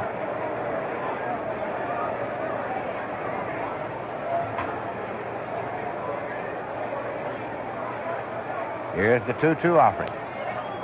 Outside, and the count's full at 3-2. Lonborg has struck out 2, and he's walked 1. Warren Brewster continues to throw in the bullpen for the Phils. 3-2. Swung on, hit on the ground to first. Boone gets a big hop. Going to play it to his pitcher, Lonborg, covering in time for a 3-1 putout. 2 away, and John Stearns is coming up. Grounded out and had a base hit to drive in a run. Kept his hitting streak alive at 11 consecutive games with that base hit in the 3rd inning. Stearns is batting .311 for the season.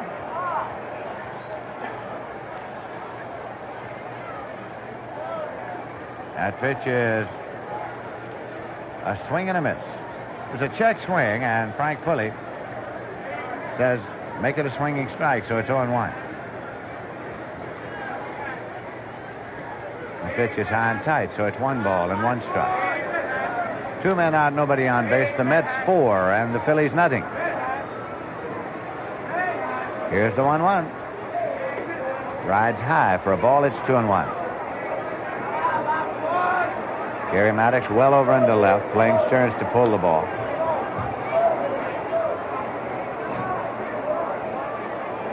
Lonborg delivers, and it's low. 3 balls and a strike now to John Stearns, who's followed by Bruce Boisclair in the Met batting order. 3-1 pitch. Walked him. Pitch was high. Second walk issued tonight by Lonborg.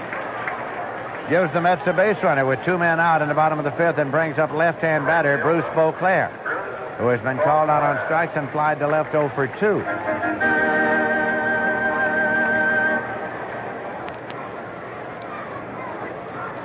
Boisclair wears the number 4 on his back.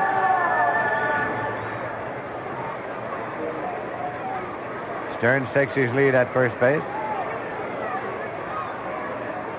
There's a swing and a ground ball to second. Terry Harmon has it on the rim of the grass, tosses to Boone at first, and the side is out. But the Mets got a run on a hit, the homer by Bobby Valentine. There was a walk and 1 left. At the end of 5 full innings of play, the score is the Mets 4 and the Phillies nothing. Come on in, come on in, come on in to HFC.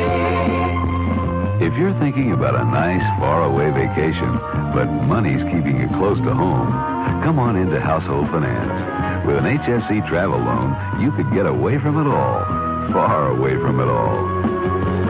Come on in, come on in, come on in to HFC. HFC, an equal opportunity lender. So come on in, come on in, come on in to HFC. Household Finance, where people use our money to get the most out of life. Come on in to HFC. At Household Finance, you may borrow up to $2,500 and choose from a wide variety of repayment loans. For a large or small loan, call HFC in New York, New Jersey, or Connecticut. See your phone book for the Household Finance office nearest you. The Mets have a 4-run lead as we go to the 6th inning. Coming in for the play-by-play, Ralph Kiner. Thank you, Lindsey Nelson, and hi, everyone. Mets got 2 in the 1st inning. A double by Randle, a single by Valentine, and a double by Steve Henderson. Added another in the 3rd on a single by Randle. An error by the right fielder, Jerry Martin, allowing runners to be at 1st and 3rd, and then a run scoring when John Stearns singled to left field. Their 4th run coming on a home run by Bobby Valentine, his first as a Met and his 2nd of the year. Jerry Koosman working on a 2-hitter. And his first batter will be Jerry Martin, who is 0 for 2. And the first pitch, a changeup, swung on a miss to strike 1. Martin batting .284, playing right field. Koosman, the one strike pitch. Fastball slice foul into the stand. And it's strike two. Martin way behind the fastball. Koosman has struck out 2. He has 91. That leads the club. Last year he struck out 200 for the first time in his major league career, and he's well on his way to another 200 season. Swing and a miss. And Martin is out. Ball dropped by John Stearns, but he quickly picked it up and tagged Jerry Martin for the out. Third strikeout for Koosman. It brings up Larry Bowa. Bowa got the first hit of the game for the Phillies when he doubled to left center field in the fourth inning. Got as far as third base. A great play on Greg Luzinski by Lenny Randle kept the Phillies from scoring. First pitch, a changeup, a called strike.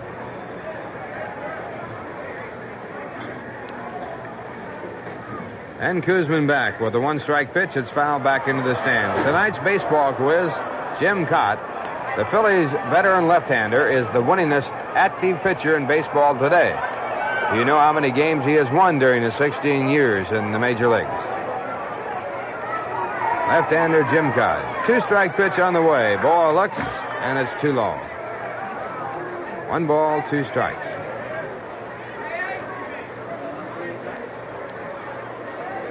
Now the left-hander with his next pitch, and a changeup is swung on and missed, and Koosman has his second strikeout of the inning and his fourth of the game.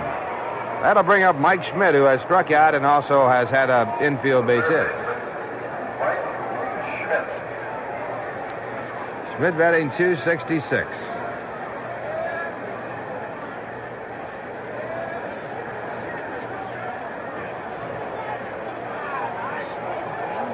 Schmidt in the batter's box, and Jerry Koosman reading the signs and now into the windup. Here's the pitch. Schmidt moves out the bunt and takes the pitch for a ball. Fastball just off the outside part of the plate, down around the knees. 1 ball, no strikes. Randle at third base playing deep, and I don't blame him. Mets leading 4-0. 2 men out. We're in the top of the 6th. Next pitch, a change curve, and it's in for a called strike. Schmidt started to swing and then held up. So it's 1 ball and 1 strike. Schmidt has been on a hitting rampage in the month of June, batting right around .300 with 13 home runs. There's a check swing and a foul ball back into the stands, and the count of 1-2.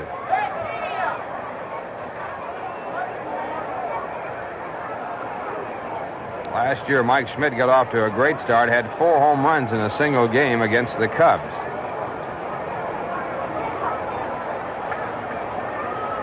One and two to count, a half swing and a ground ball to Harrelson, who handles an up hop as it comes up off the ground. Bud making a good play in the ball, and the throw to first base in time for the out, and the side retired in order. And the score at the end of 5.5 innings, the Mets 4, the Philadelphia Phillies nothing.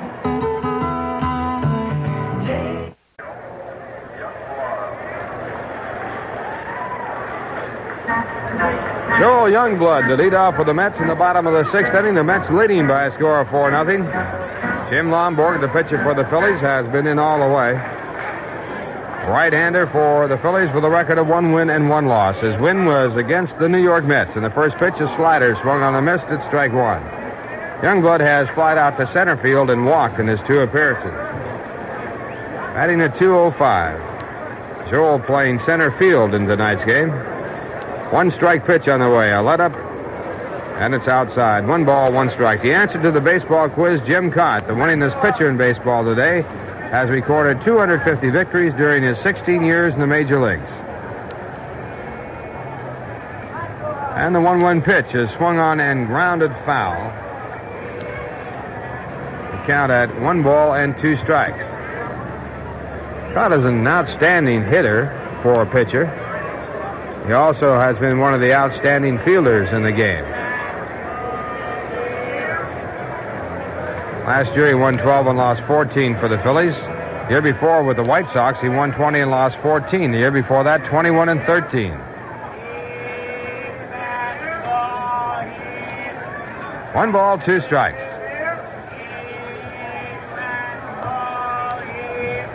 Now the pitch back to Youngblood, and a hard smash down the left field line, but foul. 1966, Jim Cott pitching for the Minnesota Twins, won 25 and lost 13. So he's had some big years in baseball. Also a very, very good golfer. Swing and a miss, and on a slider, Youngblood is struck out. Third strikeout for Jim Lonborg. It brings up Doug Flynn. Flynn is 0 for 2.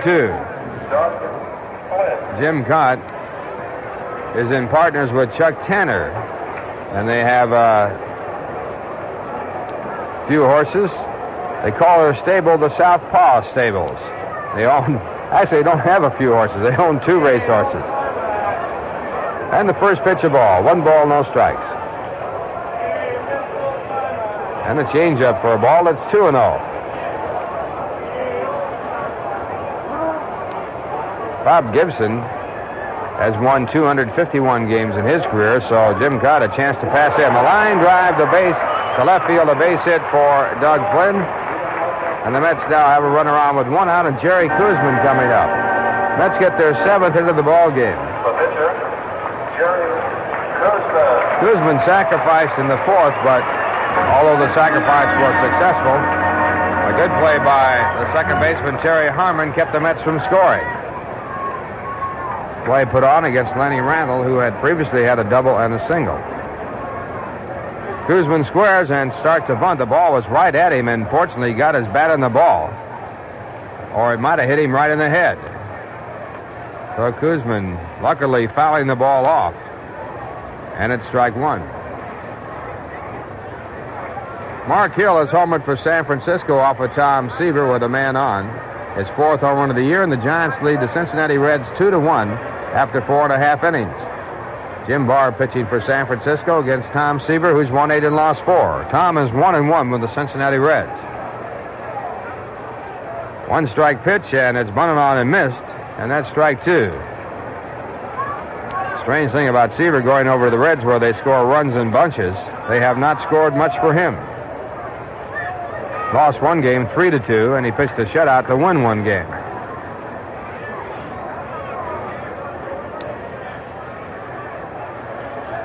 Two-strike count. Schmidt still in, looking for a possible sacrifice. Koosman does not bunt. He swings and misses, and that's strike 3. 4 strikeout for Jim Lonborg, and with 2 men out, the batter will be Lenny Randle, who has been the star of the ball game. He has made 2 sensational plays in the field. He's had a double and a single. He scored a run.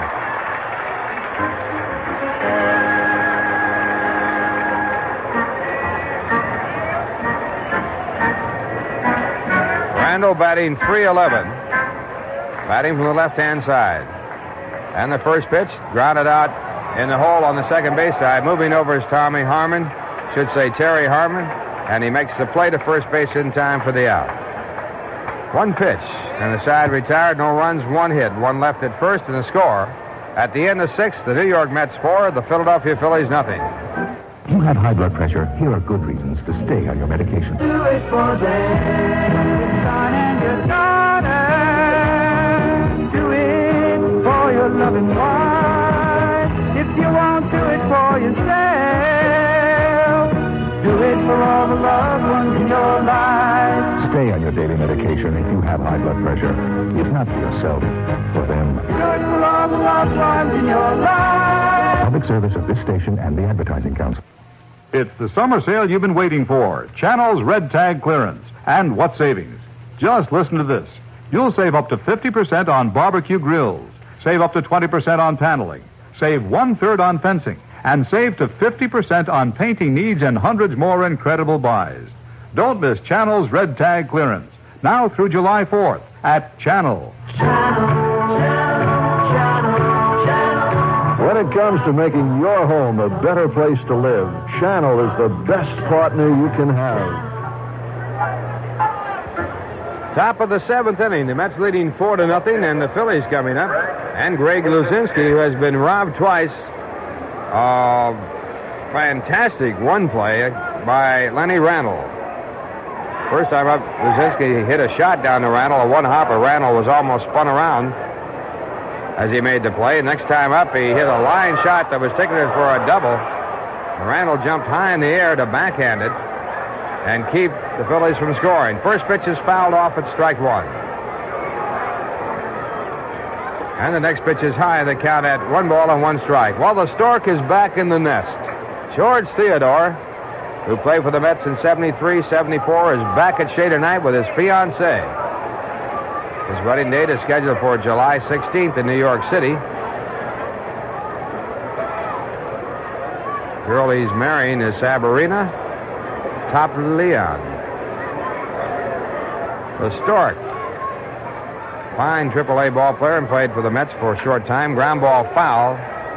Count at 1-2 strikes. I think the greatest remark about the Stork was made by St. Louis Cardinal broadcaster Jack Buck. He said the Stork looks like he was put together by a committee. There's a high towering pop-up into shallow center field. Joel Youngblood moving up in the ball, and he is under it, and he makes the catch. Luzinski the first out here in the top of the seventh. That'll bring up Bob Boone, who is 0 for 2.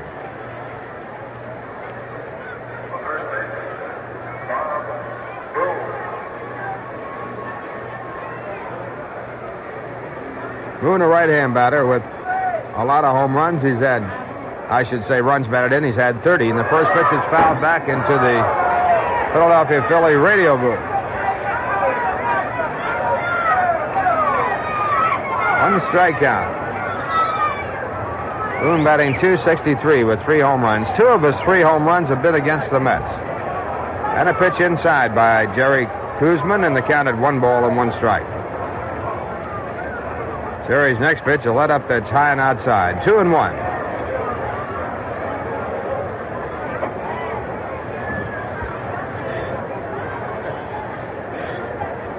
Two balls, 1 strike as Koosman looks around toward his outfield as he takes a breather. This is by far the coolest day that Koosman's had to pitch in 4 starts. His last 3 were in extremely hot weather.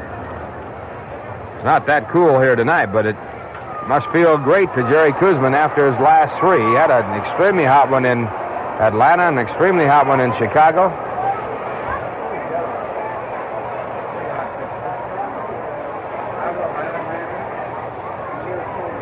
Also, he had an afternoon game here at Shea where it was extremely hot. There's a swing at a curveball, a wild swing by Boone, and Koosman has his 5th strikeout. 2 men away, and the batter will be the center fielder, Bake McBride, who was his 2nd strikeout victim.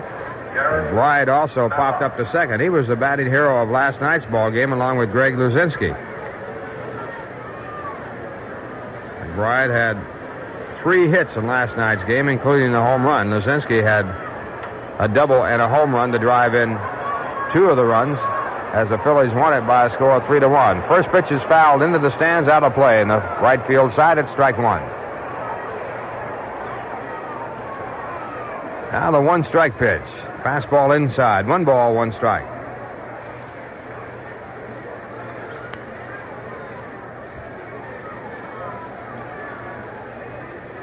And the next pitch, a fastball high and outside, 2-1. On the message board, they're promoting Old Timers Day, July 16th. We'll tell you about that after this half inning is over. Really got some outstanding people coming in. And Koosman's changeup is high, and it's 3 balls and 1 strike.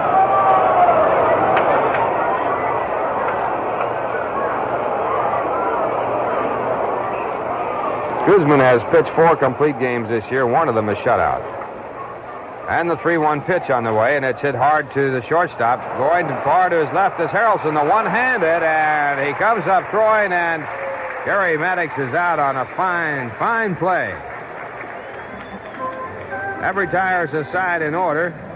And the score at the end of 6.5 innings, it's the Mets 4, the Philadelphia Phillies nothing. Well, July 16th is that date that we hope all you baseball fans will remember. That's the day the Mets pay their annual tribute to the game stars of the past. Old Timers Day right here at Shea Stadium.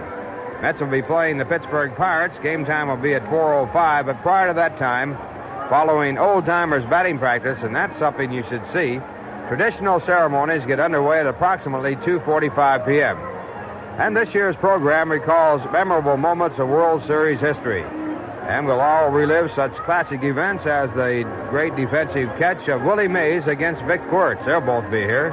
Tommy Agee's play in the 1969 World Series. Sandy Ambrose with his great catch against Yogi Berra. And, of course, Ron Svobody with that fantastic catch he made in the 69 World Series. Darren Larson's perfect game over the Dodgers. Joe Mazeroski's dramatic series-ending home run hit against the Yankees. That was back in 1960. And along with all these former greats, the others on hand will be Hall of Famer Joe DiMaggio, Mickey Mantle, Carl Erskine, Lou Boudreau, Johnny Padres, Joe Cronin, Whitey Ford. Old Timers Day at Shea on Saturday afternoon, July 16th, right prior to the regularly scheduled Mets-Pirate game. Tickets are available at all the Mets ticket outlets. Now we're going to the bottom of the seventh inning. Jim Lonborg still in the ball game, and his first pitcher called strike. Lonborg working to Bobby Valentine, who has had a single and a home run. And the next pitch is on the outside corner, a strike call again. That's strike two. Paid crowd here tonight, 12,434. Total crowd is 17,231. And the two-strike pitch, a fastball on the outside corner, fouled off into the Met dugout, and the count stays at strike two.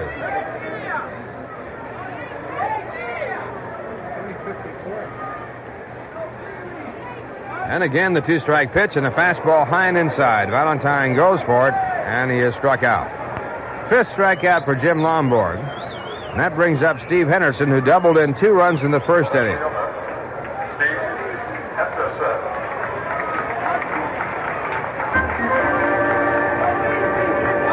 Henderson has had 1 hit and 3 times up. He's had 4 hits and 10 times up in this series. Batting an even 300 for the Mets. And the first pitch high and inside, and Henderson has to go down. Lonborg has a reputation for being a little bit tough on the mound. Had that reputation in the American League when he was the Cy Young Award winner while pitching for the Boston Red Sox. And it has carried over here to the National League. And now a time call as Henderson steps out of the batter's box. Henderson has had 9 hits for the Mets. He has driven in 5 runs. He's had 2 doubles and 1 home run. 1-0 pitch. Slider hit to the shortstop, Larry Bowa. He takes it on the second hop. The throw across in time, and Henderson is out. 2 men away, and Bud Harrelson coming up. Bud batting cleanup. There's a story to that, though. In the first inning, Ed Kranepool was at the plate. The count went to 3-1. The next pitch Kranepool thought was outside. It was called a strike by Frank Pulley, the home plate umpire. Kranepool drew a line off the plate where he thought the pitch was, and then some conversation continuing, and then Kranepool kicked out of the ball game. Harrelson came in the bat with a 3-2 count and grounded back to the pitcher. Bud is 0 for 3 in this game. He fouls the first pitch off, a fastball foul back out of play at strike 1. Next pitch is low, and the count at 1 ball and 1 strike. Mets leading 4-0, 2 men out, bottom of the 7th inning. And Lonborg with his next pitch. It's hit in the air to center field. Garry Maddox ambling back, now turns, gets under the ball, and makes the catch, and the side retired in order. That's only the second time that the Mets have gone down 1-2-3 in this game. The score at the end of 7, the Mets 4, the Philadelphia Phillies nothing.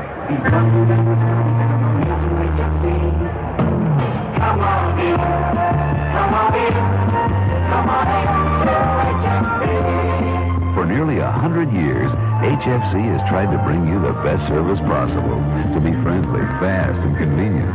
And we're usually just around the corner. And if there's ever any way we can improve ourselves, just let us know. Come on in, come on in, come on in to HFC. HFC, an equal opportunity lender. So come on in, come on in, come on in to HFC. Household Finance, where people use our money to get the most out of life. Come on in to HFC.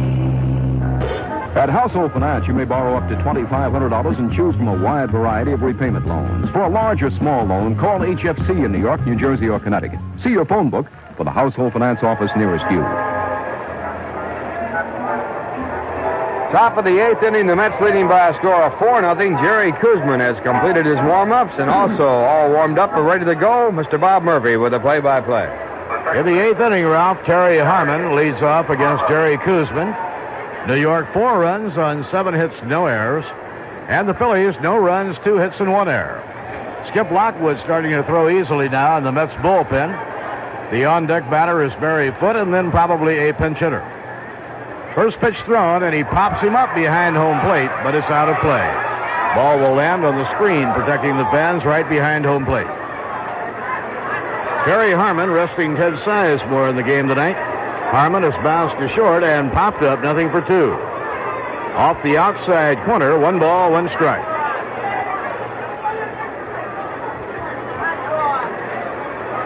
Now Koosman sighting in on his target. And a ground ball knocked down by Randle. He scrambles, he picks it up, he throws in time. Good effort by Lenny Randle. Wheeling toward the bag, trying to make a backhand stab. He knocked it down with his glove, then stayed with it. Picked it up, got to his feet, and threw to first in time for the out. One thing about playing third base, if you're a real scrambler, you can throw a lot of people out. You're close enough so that you can knock them down, go get them, and still make the play. Ted Sizemore has come out on deck to be a pinch hitter. Off-speed delivery that's in for a strike call to Barry Foote. They're in the 8th inning in Montreal with the Expos leading Chicago 5-0. Fastball inside and high, 1 ball, 1 strike. Jackie Brown working on the shutout for the Montreal Expos. The 1-1 delivery. Fastball low and outside a sinker, 2 balls and a strike. Montreal trying to scissor an 8-game win streak for the Chicago Cubs. The Pirates lead St. Louis 3-0 at the end of 4 with Bruce Boisclair on the mound. And a foul ball back into the crowd, no play. The Dodgers riding high now. They lead Atlanta 7-2 going to the 8th inning. Don Sutton shooting for his 9th win. Messersmith went out in the 7th. Home runs by Gary Matthews and Steve Garvey. Swing and a miss, and he punched him out. And for Jerry Koosman, that is his 6th strikeout of the game. He now has 95 for the year, is 3rd in the National League in strikeouts. Trailing only Steve Rogers of Montreal and Ed Halicki of the Giants. Ted Sizemore.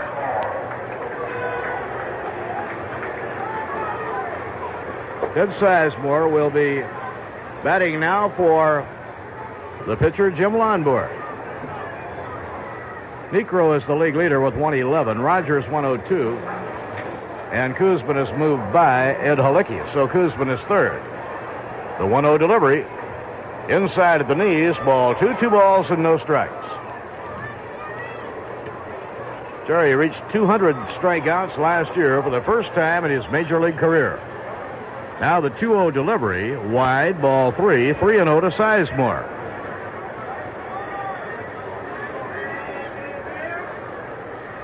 .30 delivery, 2 high, ball 4, and he works out a walk on 4 pitches. So Sizemore has drawn a 2-out walk in the 8th inning. It is only the 2nd walk surrendered by Jerry Koosman. Now the leadoff batter, right fielder Jerry Martin.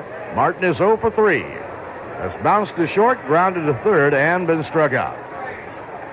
Well, Steve Garvey has put himself right into the home run race, hitting number 19 tonight in Atlanta. Mike Schmidt, Jeff Burrows, and George Foster all have 20. And a foul ball down the right field line, slicing toward the crowd, out of play. San Diego leading Houston 2-1 after 2.5 innings, and the Padres have already used 3 pitchers. John D'Acquisto went out in the 1st inning, perhaps with arm trouble. Well, the Reds came back on a 3-run homer by Dan Dreesen. With Tom Seaver on the mound, the Reds now lead the Giants 4-2 at the end of 5 innings. Giants have taken a 2-1 lead on a 2-run homer by Mark Hill. And a ground ball hit hard, a base hit right down the left field line, going toward the corner. Sizemore around 2nd is on his way to 3rd. The throw to 3rd will not be in time. A double by Jerry Martin. And the Phillies have runners on 2nd and 3rd with 2 down. Time called. Pitching coach Rube Walker being sent to the mound by manager Joe Torre. So Martin getting only the third Philadelphia hit of the game. Larry Bowa is scheduled to bat, but Ollie Brown has come out into the on-deck circle. Right-handed hitting outfielder Ollie Brown is going to be a pinch hitter. The Mets lead 4-0. Skip Lockwood has been throwing in the New York Mets bullpen.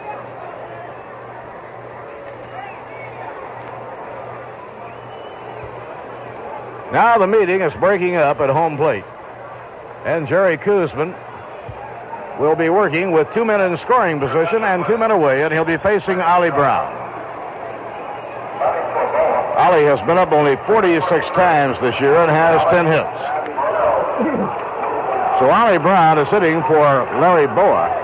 In this spot, Danny Ozark is looking for a long ball, and Ollie Brown does have home run power. Now the infield will spread out and play deep against Ollie Brown, tall, rangy right-hand hitter. The pitch by Koosman, under the knees, the sinker, missing, ball 1.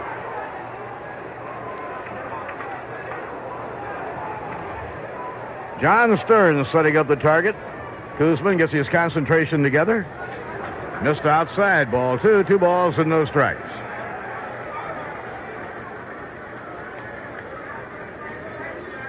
Key hitter right here to get out. The on-deck batter is Mike Schmidt. Jerry Koosman into his windup. Here's the pitch. And a drive hit down the left field line. Will it stay fair? It's a fair ball going into the corner. An extra base hit. 2 runs will score. And Ollie Brown goes into second with a 2-run double. We have a 4-2 ball game. And it all happened very quickly after 2 were out and nobody on. Now Joe Torre is coming out. And this will be all for Koosman. And Skip Lockwood will be coming in the ball game. Koosman wearied very quickly. He had retired Harmon and Foote, the first 2 batters up here in the 8th inning, without any trouble at all. He showed signs of being arm weary when Sizemore came up as a pinch hitter, and he walked him on 4 straight pitches. Then came a hard-hit double down the left field line by Jerry Martin, and a pinch double by Ollie Brown, driving 2 runs in. So Skip Lockwood is coming in the ball game. It will be his 28th appearance of the year.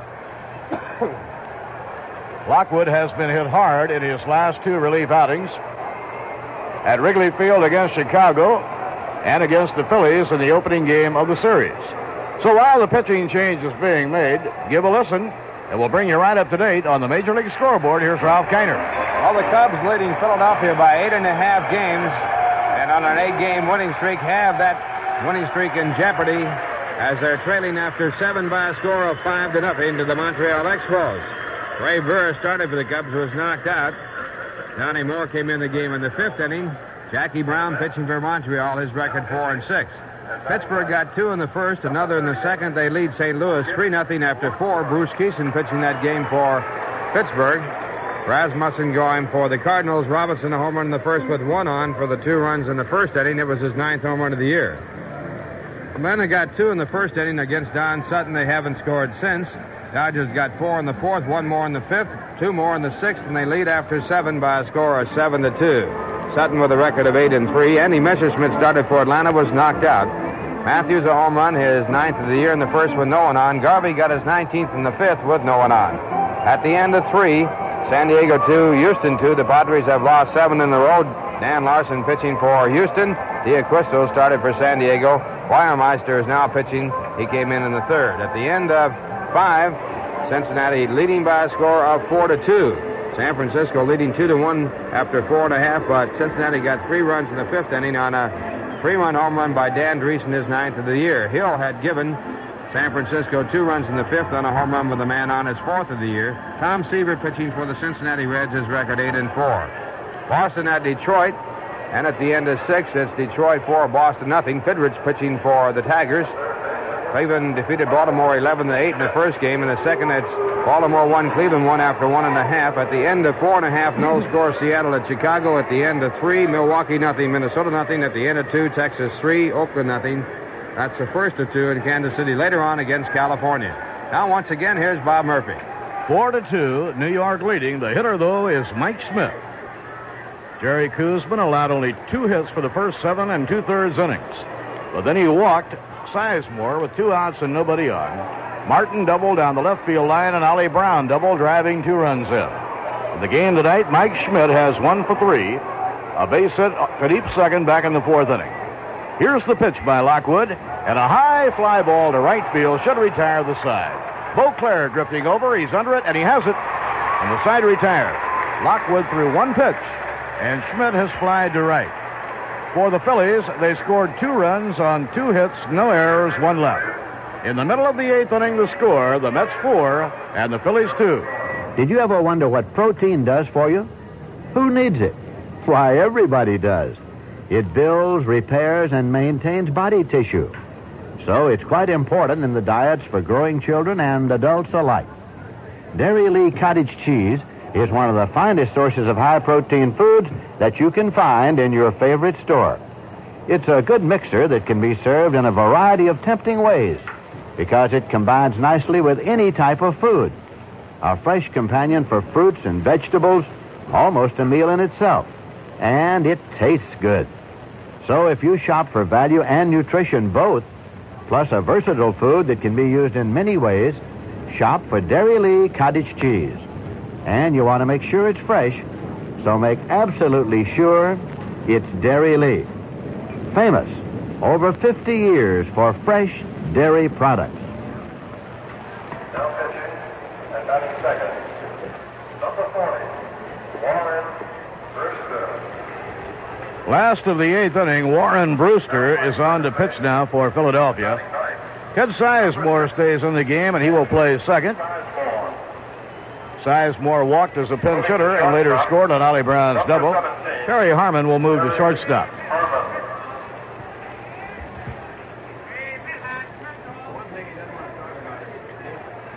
Sizemore playing second. Terry Harmon at short. Rookie right-hander Warren Brewster has made 20 relief appearances.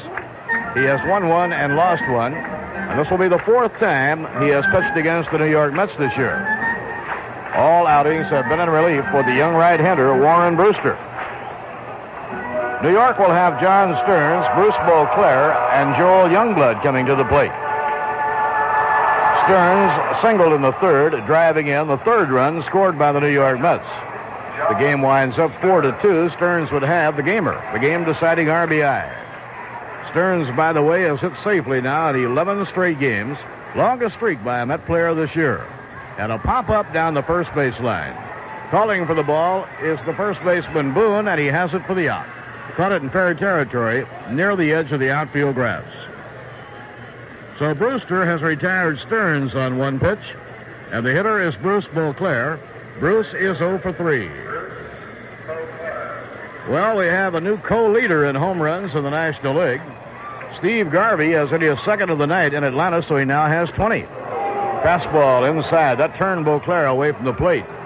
The Dodgers turned the game in Atlanta into a complete rout by scoring 5 runs in the 8th inning. They now lead 12-2. The 1-0 delivery and a line shot, a base hit going into left center field for Bruce Boisclair. Hustling over is Luzinski, and he plays it back to the infield. Boisclair hitting a hard line drive base hit to the opposite field. It is the 8th hit of the game for New York. The Mets have out hit the Phillies 8-4 and lead by a score of 4-2.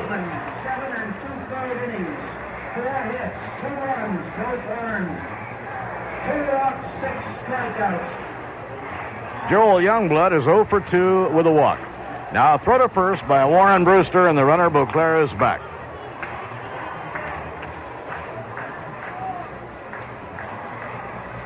And a pitch out, but nothing was on.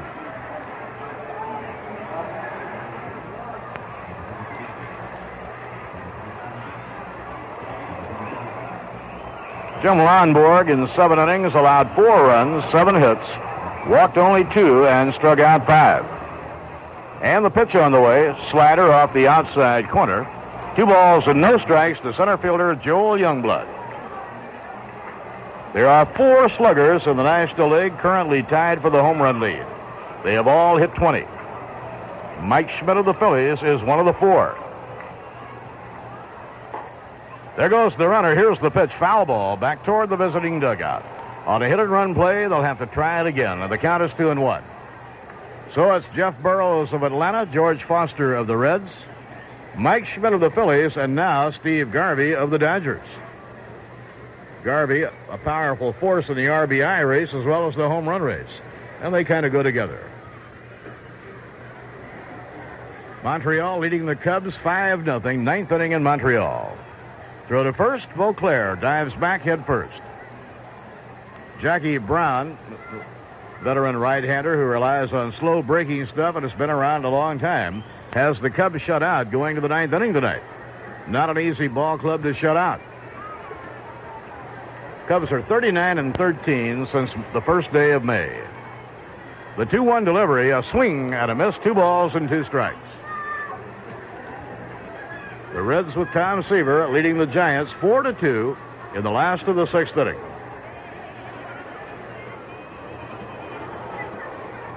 Now Boisclair edging away from first. He's running the pitch, ground ball foul, down the third baseline, no play.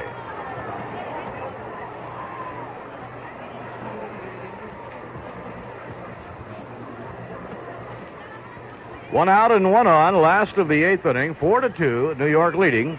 Mets trying to salvage the final game of the series. The Mets are in Montreal tomorrow night with Pat Zachary opening the 5-game series. Doubleheader Friday night. We'll send it all to you starting at 6 p.m. We'll be with you tomorrow night at 7:30. A Saturday night game and a Sunday afternoon battle.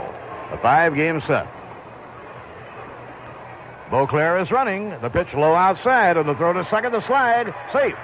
Stolen base for Bruce Boisclair, his 4th of the year.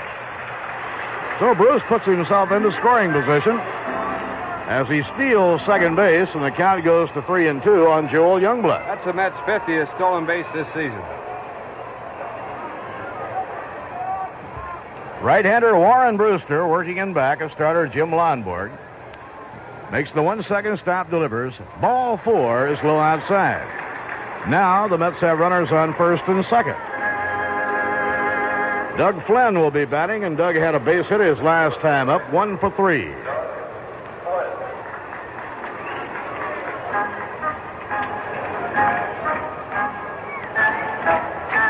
Warren Brewster spells his name Brussstar. He impressed the Phillies and made their ball club in spring training. Fastball off the outside corner, ball 1.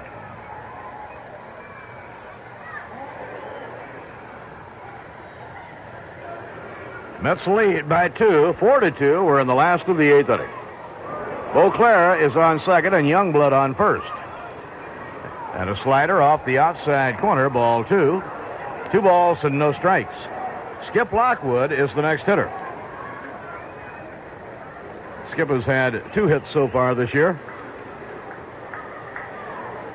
The count is 2-0 on Doug Flynn. He'll be looking for a good pitch to hit.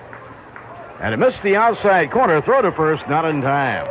Ball 3, it is 3-0. Big night for Willie Stargell. He has just hit a home run in St. Louis, reaching 400.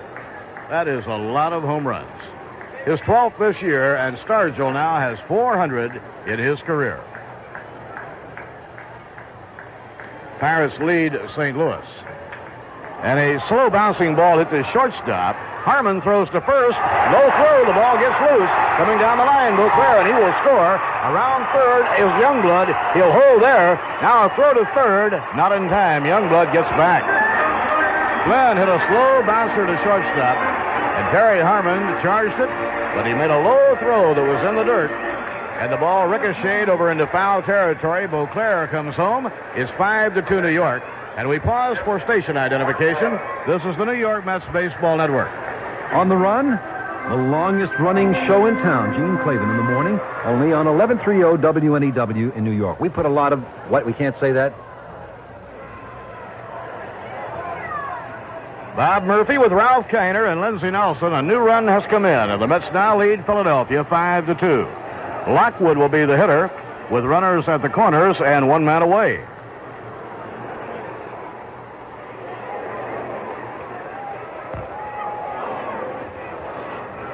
Now Lockwood is called into a meeting by third base coach Tom Burgess.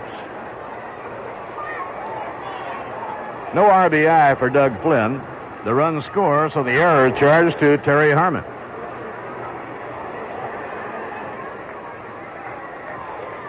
The pitch to Lockwood is low outside, ball one.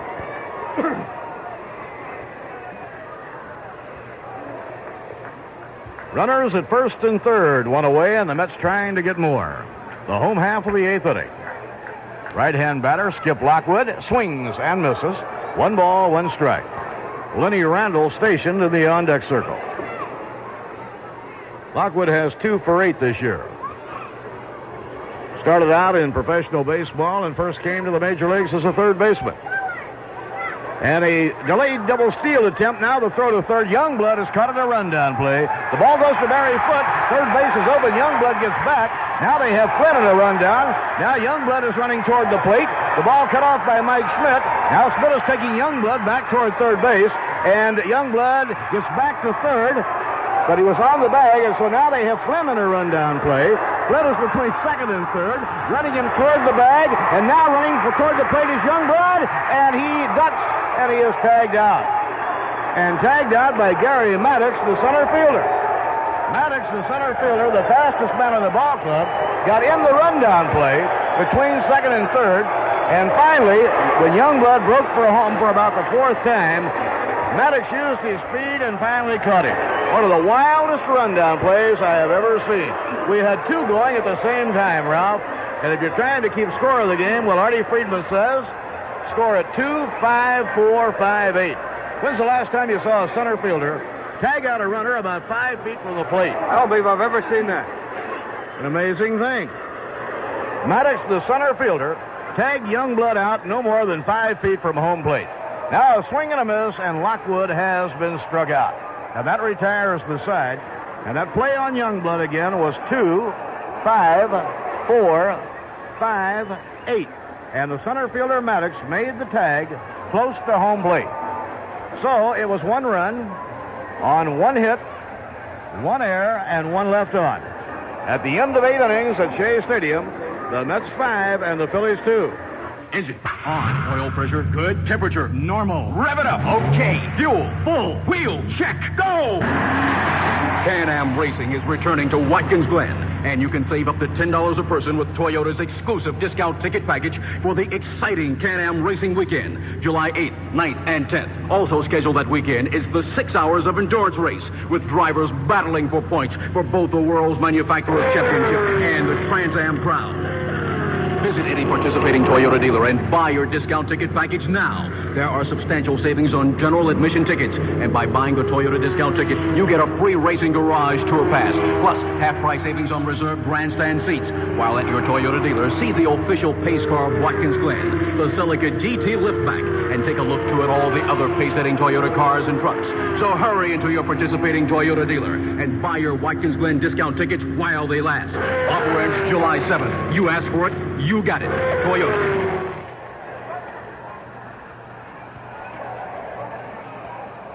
In the 9th inning at Shea Stadium with the Mets leading 5-2, Lee Mazzilli will go to center field replacing Joel Youngblood. Garry Maddox, one of the real flyers in professional sports. What speed he has. He raced in from center field and got into the rundown play involving Flynn between second and third. He took a throw and started running Flynn toward third. And then when Flynn was going toward third, Youngblood was coming back to third. Youngblood changed directions. And Maddox finally ran him down near home plate. Youngblood, however, was slamming on the brakes because he figured the throw would be coming into the plate at that moment. So we're in the 9th inning, and Luzinski is up. And a fastball inside, ball 2, 2 balls and no strikes. In the New York bullpen, Bob Myrick and Bob Apodaca get ready. Lockwood into his windup. Here's the pitch. Strike called. A fastball in the outside corner. So the count is 2-1 on powerful Greg Luzinski. He is 0 for 3 here tonight. Swing and a miss and a fastball. That's the best-looking fastball Skip has thrown since coming in. Luzinski is 0 for 3, but twice hit the ball very hard and was robbed. The 2-2 delivery. He jammed him at his foul back into the crowd. No play. Boy, this is a meeting of power against power when you get Lockwood throwing that express against powerful Greg Luzinski.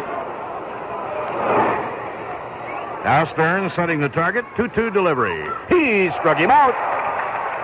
He took him out of there with a fastball over the outside corner.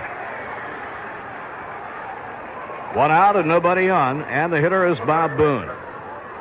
Boone is 0 for 3. Superb job here tonight by Jerry Koosman. Over the first 6 2/3 innings, he had allowed only 2 hits. And a fly ball hit deep to center. Mazzilli way back at the wall, jumps, and I believe it's scored a home run. A home run for Bob Boone. He hit it over the wall in deep left center field. Mazzilli may have lost his glove over the other side of the wall. Mazzilli leaped as high as he could. He had his glove up over the wall, and right now, Mazzilli does not have a glove. It's on the other side of the fence. It'd be funny if the ball was inside that glove. I guess it's still a home run, right? It's still a home run. But you got to have your hand in that glove. It would really be funny. We're holding up the game now while somebody goes from the bullpen outside the outfield fence and fetches the glove for Lee Mazzilli and throws it back over the fence to him. That's how high Mazzilli went. I wonder, Ralph, how close he got to catching that ball. Came pretty close. It looked like he almost got to it. Boone now has hit 4 home runs, and he has hit 3 of them against the Mets. And we have a 5-3 ball game now. The Mets lead cut to 2. Boone got a fastball and rode it out.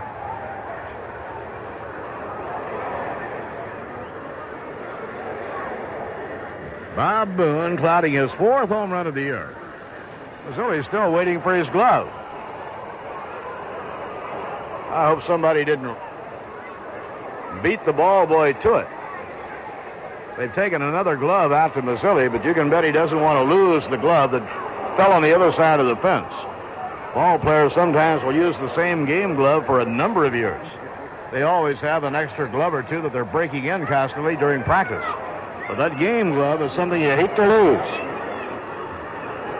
And I don't think the glove Mazzilli is wearing right now is the one that went over the fence. They had to bring his spare glove out to him, and we're ready to go again. The batter is Garry Maddox. The pitch by Lockwood, pop foul back into the crowd, and out of play. So the Mets are happy. They picked up an extra run in the 8th inning. It's now 5-3 New York.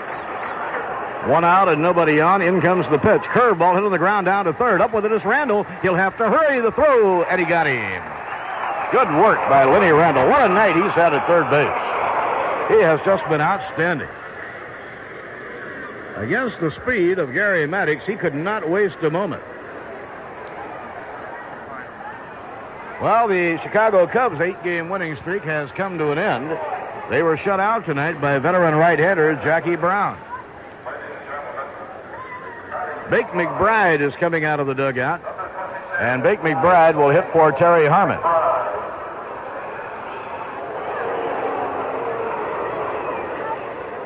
Skip Lockwood hoping to hang up a save. If he can get Bake McBride out, it would be the 11th of the year for Skip. Bake McBride, left-hand hitter, very speedy outfielder, recently acquired from the Cardinals right on the trade deadline. Cardinals got a dividend from Tommy Underwood, who went from the Phillies to St. Louis in that deal. Here's the pitch on the way, and it was low ball one. The Cardinals needed a starting pitcher. Underwood had been in the bullpen most of this year because of the injury or the sore arm for Doug McGraw. The 1-0 delivery and a fastball high, ball 2, 2-0. Lockwood working behind on Bake McBride, 2-0. Barry Foote is the on-deck batter. Richie Hudnall's come out on deck, and he'll hit for Barry Foote. And Lockwood drops behind 3-0 as he misses low with a fastball. Skip has not been sharp his last 3 outings. He was jolted in Chicago and jolted his last outing. The 3-0 delivery, strike called, it's 3-1. All relief pitchers, every now and then, will hit a slump just like hitters will hit them.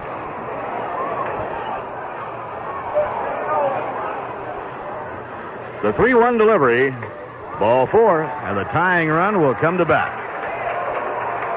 Joe Torre is coming out of the dugout.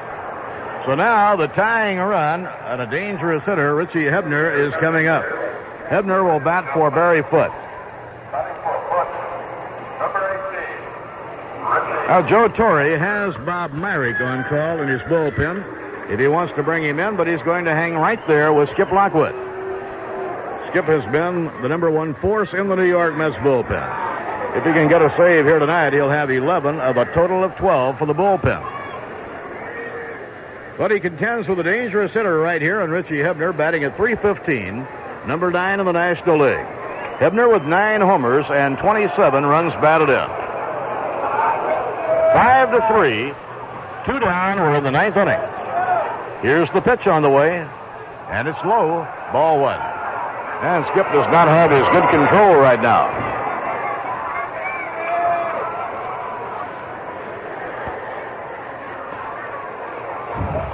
Kick of the leg, around comes the arm, and a line drive caught by Valentine. The ball game is over.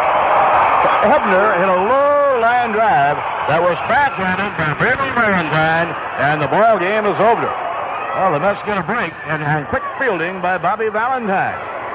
So, in the 9th inning, run around, a home run by Bob Boone. There was 1 hit, no errors, and 1 left on. We'll be back with a happy recap. The Mets have snapped their losing streak. In just 1 moment, the final score, the Mets 5 and the Phillies 3.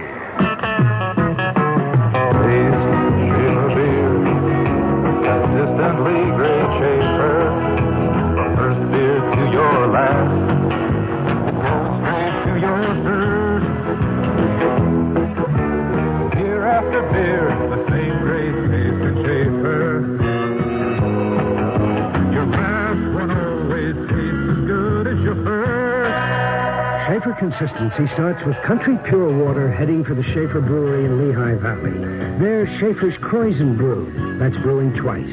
For over 130 years, it's given Schaefer a smooth, crisp, consistently great taste. Schaefer consistency. Put it to the test. You'll find your last one tastes as good as your first. Beer after beer, the same great taste in Schaefer. Your last one always tastes. Schaefer Brewing Company, Lehigh Valley, Pennsylvania.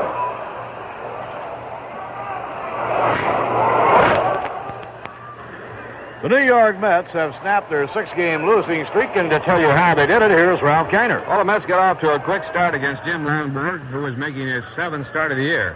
Lenny Randle looped one into left field from the left-hand side of the plate for a double. Ball off of the glove of the left fielder, Greg Luzinski. Bobby Valentine then singled off the glove of the second baseman, Terry Harmon. Randle going over to third. The runners at first and third, Steve Henderson hit a long drive to left field for a 2-base hit, and on the play, Randle scored easily, and Valentine, being waved in, had to knock the ball out of the glove of the catcher, Barry Foote, to score. Mets are leading by a score of 2-0. They added another run in the 3rd inning. Lenny Randle again got it started as he singled to right field off his first pitch. The next batter was Bobby Valentine. He hit a sinking line drive to right field. Jerry Martin appeared to lose the ball in the lights. It bounced off his glove. It was scored as an error against the right fielder, and the Mets had runners at first and third. Next batter is Steve Henderson. He hit a ground ball down to Mike Schmidt, the third baseman, and Schmidt threw out Randle at the plate. On the play, runners were left at first and second base. Then Buddy Harrelson, who was in the ballgame in place of Ed Kranepool, who was kicked out of the ballgame arguing about a strike call in the first inning, grounded into a force play.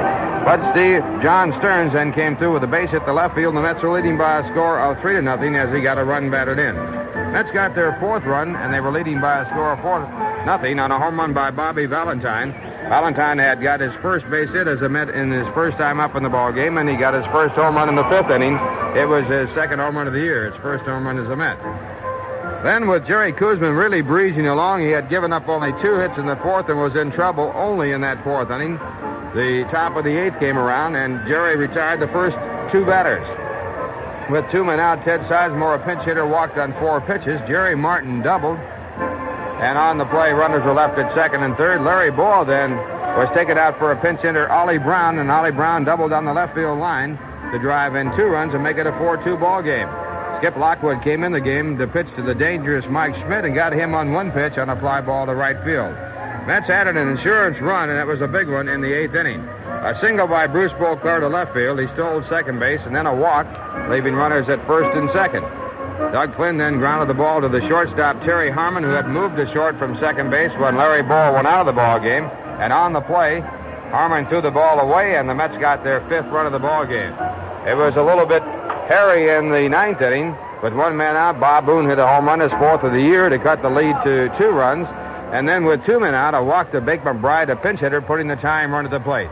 But Richie Hebner, as a pinch hitter, lined out to the first baseman for the final out of the ball game, and the Mets won it by a score of 5-3. We'll be back with more of the recap in just 1 minute right after this message. Boy, there's one sure sign that spring is here and summer is on the way. It's a dollar sign. Come on in, come on in, come on in to HFC. The need for extra shopping money is a sure sign of spring and summer. And if you're not sure how to get it, come on into HFC for a shopper's loan. HFC, an equal opportunity lender. Come on in, come on in, come on in to HFC. You can use our money to get where you want to be. So come on in, come on in, come on in to HFC. Household Finance, where people use our money to get the most out of life. Come on in to HFC. At Household Finance, you may borrow up to $2,500 and choose from a wide variety of repayment loans. For a large or small loan, call HFC in New York, New Jersey, or Connecticut. See your phone book for the Household Finance office nearest you. The winning pitcher in the ball game was Jerry Koosman, who worked 7 2/3 innings, giving up 2 runs on 4 hits, striking out 6 and walking 2. The losing pitcher was Jim Lonborg. Incidentally, Koosman now with a record of 6-8. Lonborg has a record of 1 win and 2 losses. And Skip Lockwood got a shaky save as he got his 11th save of the year. We'll be back with more of the wrap-up in just 1 minute right after this message. This is Joseph Larkin, Executive Director of the Industrial Home for the Blind. Do you know the meaning of the term legally blind? Simply stated, a person who is legally blind can see no more at a distance of 20 feet than a person with normal eyesight can see at a distance of 200 feet. Nearly 500,000 Americans are legally blind, and each year an additional 30,000 lose their sight. When you meet a blind person, do you know the right way to help? The Industrial Home for the Blind has a free pamphlet that explains some of the simple things you can do to help a blind person with everyday tasks, such as getting into a car, changing money, going through a revolving door. To get a copy of the pamphlet called When You Meet a Blind Person, send your name and address to IHB at 57 Willoughby Street, Brooklyn 11201. That's the Industrial Home for the Blind, 57 Willoughby Street, Brooklyn 11201. Thank you.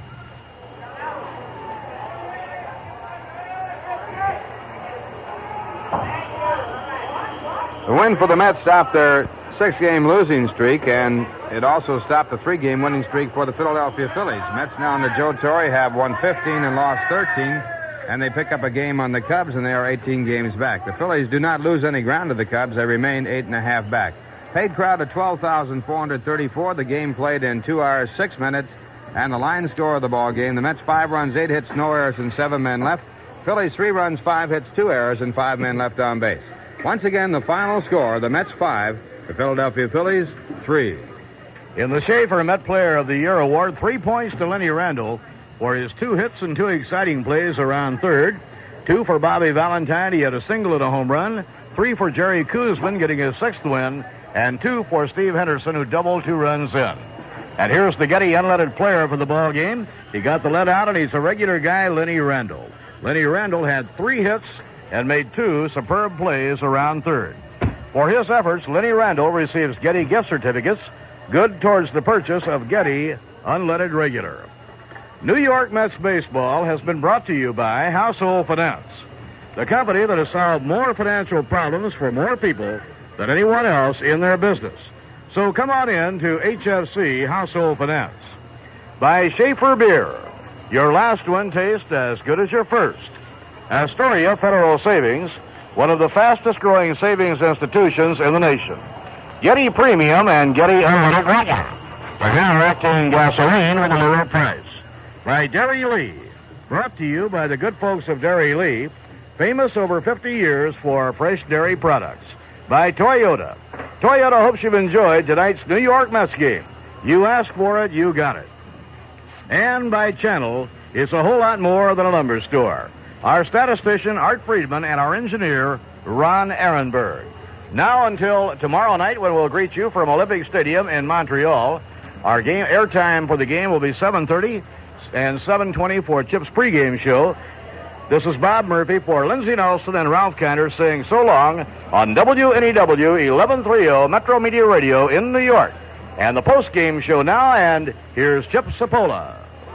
Thank you, Bob. Chip Sapola with the New York Mets post-game show, and as usual, we're doing it from the charcoal room at the Shea Stadium following a very exciting Mets win. And as the boys told you, after 6 in a row, losing 6 in a row, the win is most welcome. Kind of a couple of unusual guests tonight. We're outside of the sports world. That's what I mean by unusual. They are very... Well, I've got Captain John LaPointe and Captain Charles Carter from the Air Force Thunderbirds here. And I must confess, Captain Carter, that right off the bat, I know nothing about the Thunderbirds except I was corrected earlier when I referred to you guys as Blue Angels, and you said, no, wait a minute, that's the Navy group.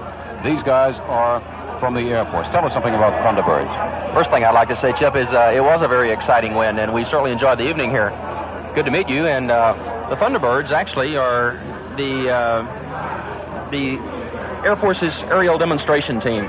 And we go around the country performing air shows and taking Air Force excellence and what we think is Air Force precision to the people who may not have an opportunity to otherwise view the military and to view the Air Force in action. What's your role with the Thunderbirds? I'm the Thunderbird narrator, and basically what that means is that I precede the team into each of our different show sites and try and coordinate all of the Thunderbird activities that are going to take place during our stay. And then during the air show itself, I narrate the maneuvers and try to describe to our audience exactly what is happening. I like for them to know which direction the maneuvers are coming from, as well as exactly what is occurring during the maneuvers themselves. Are you also a flyer, Captain? Why don't I call you Charles as the difference? Because you're both captains. So I'll call you... What do they usually call you, Charlie, Chuck, or what? I go by Charlie. Charlie. Okay. Are you also a flyer, Charlie? Yes, I am. I fly the spare aircraft, number 7. And I've been flying in the Air Force for about 9 years now. Now, how many Thunderbirds are there in this? First of all, how many Thunderbirds are there in total? In total, we have 76 Thunderbirds. There are 10 Thunderbird officers, which includes 7 pilots on the Thunderbird team, and then 65 support personnel. By that, you mean maintenance men and so forth? I'm sorry, say I said you mean maintenance men by the support personnel. That's right, maintenance men and women, I might add. We have 4 ladies. Oh, did I just commit a faux pas? Every lady out there said he did it again, the male chauvinist. Good, let me try and recover for you then. What we have is 4 ladies on the Thunderbird team who are doing a really tremendous job in various fields, not including flying. We don't have any ladies flying on the Thunderbirds as yet. Okay, let's turn to Captain John LaPointe. What's your role with the Thunderbirds, John? Well, I'm the left-wing pilot, the number 2 guy, and my airplane's the one with the big number 2 on the tail, and I'm on the left side of the leader throughout most of the maneuvers in the diamond formation. Now, how many of you are flying at the same time? Well, our show consists of 5 pilots. We have a diamond formation, which has 4 airplanes, and that's interspersed with the solo maneuvers, and the solo pilot does the max performance maneuvers, and he and the leader, the leader, of course, is our leader with the 4 airplanes. They mix up their stuff, so we have something in front of the people about every 40 seconds. John, how does an Air Force pilot get to be a Thunderbird? Is it voluntary, or are you chosen? Well, after all, that's true of any of the jobs with the Thunderbirds, and not only the pilots. It's all voluntary. You actively apply for the position, and there's a regular selection process. You bring to the team your records and yourself, and you try to sell it, and hopefully if you get lucky enough, you make it. Have you guys, any of the fellows, done combat flying? Well, as a matter of fact, everybody on the team at this particular time has had a tour in Southeast Asia, if not 2. Most of the guys have had 2 tours. What about danger factor? Now, you guys, again, I'm talking about you, and of course the Blue Angels, who I remember from my days in the service. There's got to be a pretty high danger factor, although you don't read about too much. Maybe I shouldn't even talk about this. You guys talk about this at all? We jokingly kid that the most dangerous thing we do is drive to the airport every day. And that's really true when you consider that the things we do, we travel, or we do a a 10-week intensive practice session at the beginning of each year. We're in constant two-way radio communication with the leader, who tells us what we're going to do and what he's going to do and how hard he's going to pull on the stick or how much he's going to add the power and all this. And through flying every day with him and through his radio calls, we can anticipate his moves, and we know what he's going to do. So that really decreases the danger factor. You know, I know why I asked that, because I've all my life been a white-knuckle flyer, and I've flown hundreds and hundreds of thousands. I say all my life, you know, this is a problem, Charlie and John, we have in the charcoal room. Your inability to hear me. I can hear you because of the ear set. I say that I asked the question because it occurs to me that in spite of the hundreds of thousands of miles I have flown in my job doing sports, I'm basically a white-knuckle, not really a white-knuckle, but I'm unhappy off the ground. I guess it becomes second nature to you fellows that you're unhappy on the ground. Well, yes, more or less. Like I said, we do an intensive amount of practice, and we know each other. We get to know how other people feel, how much airspace they're going to use on that particular day, and it's a regular team effort, you know. Charlie, I'm sorry, go ahead. You know, to equate that with the baseball kind of thing, you know, the shortstop is going to take the plays on this many feet from third base, and the third baseman knows that he can move that many feet to the left to the diamond, and that's kind of the way we get to know each other. So teamwork. That's what we're talking about. Well, that's exactly what I'm talking about. Charlie, I wanted to ask you, now, where do you put on the shows? If I wanted to see the Thunderbirds in action, say, in the next couple of weeks, where would I have to go? Well, of course, we're here in New York to put on an aerial demonstration for the people in the New York area. And on the 2nd and 3rd of this month, we're going to be at Jones Beach, and our air shows start at 2 o'clock. And then for anyone who can't make it, we're going to go over to Newburgh, and we'll put on a show at 2 o'clock there also on July the 4th. You're going to be at Jones Beach, huh? Let me tell you about driving to Jones Beach. You're right. You're going to be much safer in the air. Have you been there yet? No, we have not. Is it a weekend show? Well, it's the 2nd and 3rd, which I guess is Saturday and Sunday. What are you doing tonight? I'd suggest you start right now, because the traffic is going to start building up. You probably have never seen anything like this in your life. Jones Beach is a marvelous area, but everybody seems to go there on the 4th of July weekend. But it should be a lot of fun. Good. We're really looking forward to it, and let me add, we're going over there by helicopter, at least those of us who are going to be on the ground. Listen, you want to drop me off in the Hamptons? It's on your way. One other thing about it. Now, do you have any kind of competition with the Blue Angels? I mentioned them earlier. Do you compete with them? Do you take more pride in your outfit? Do you think you're better than them? Again, teamwork. The Mets think they're better than Montreal. Philadelphia thinks it's better than the Mets. The Blue Angels, you're talking about the Navy team. Navy team. Okay. No, really. You mean what Blue Angels? What Blue Angels? No, what I should say is that we're very much alike, and we take pride in each other's performance. There's a lot of coordination between the teams. The leaders communicate between each other, and we go and see each other's air shows. Additionally, we have at least one time in the year where we get together and we talk over air show problems and try and better each other's air show performance. We actually get together and pass on any helpful hints that we possibly can. Okay, before signing off, because I've got to go through the scoreboard. John, whatever happened to uniforms? You got a sport. You both got. Well, first of all, you got similar sports shirts on. Are they part of the uniform? Well, if you notice, they're the same sports shirt. So we each have the same sweater and the same pants and the same shirt. And this is a casual uniform, one that we wear that's appropriate to the kind of function that we're attending.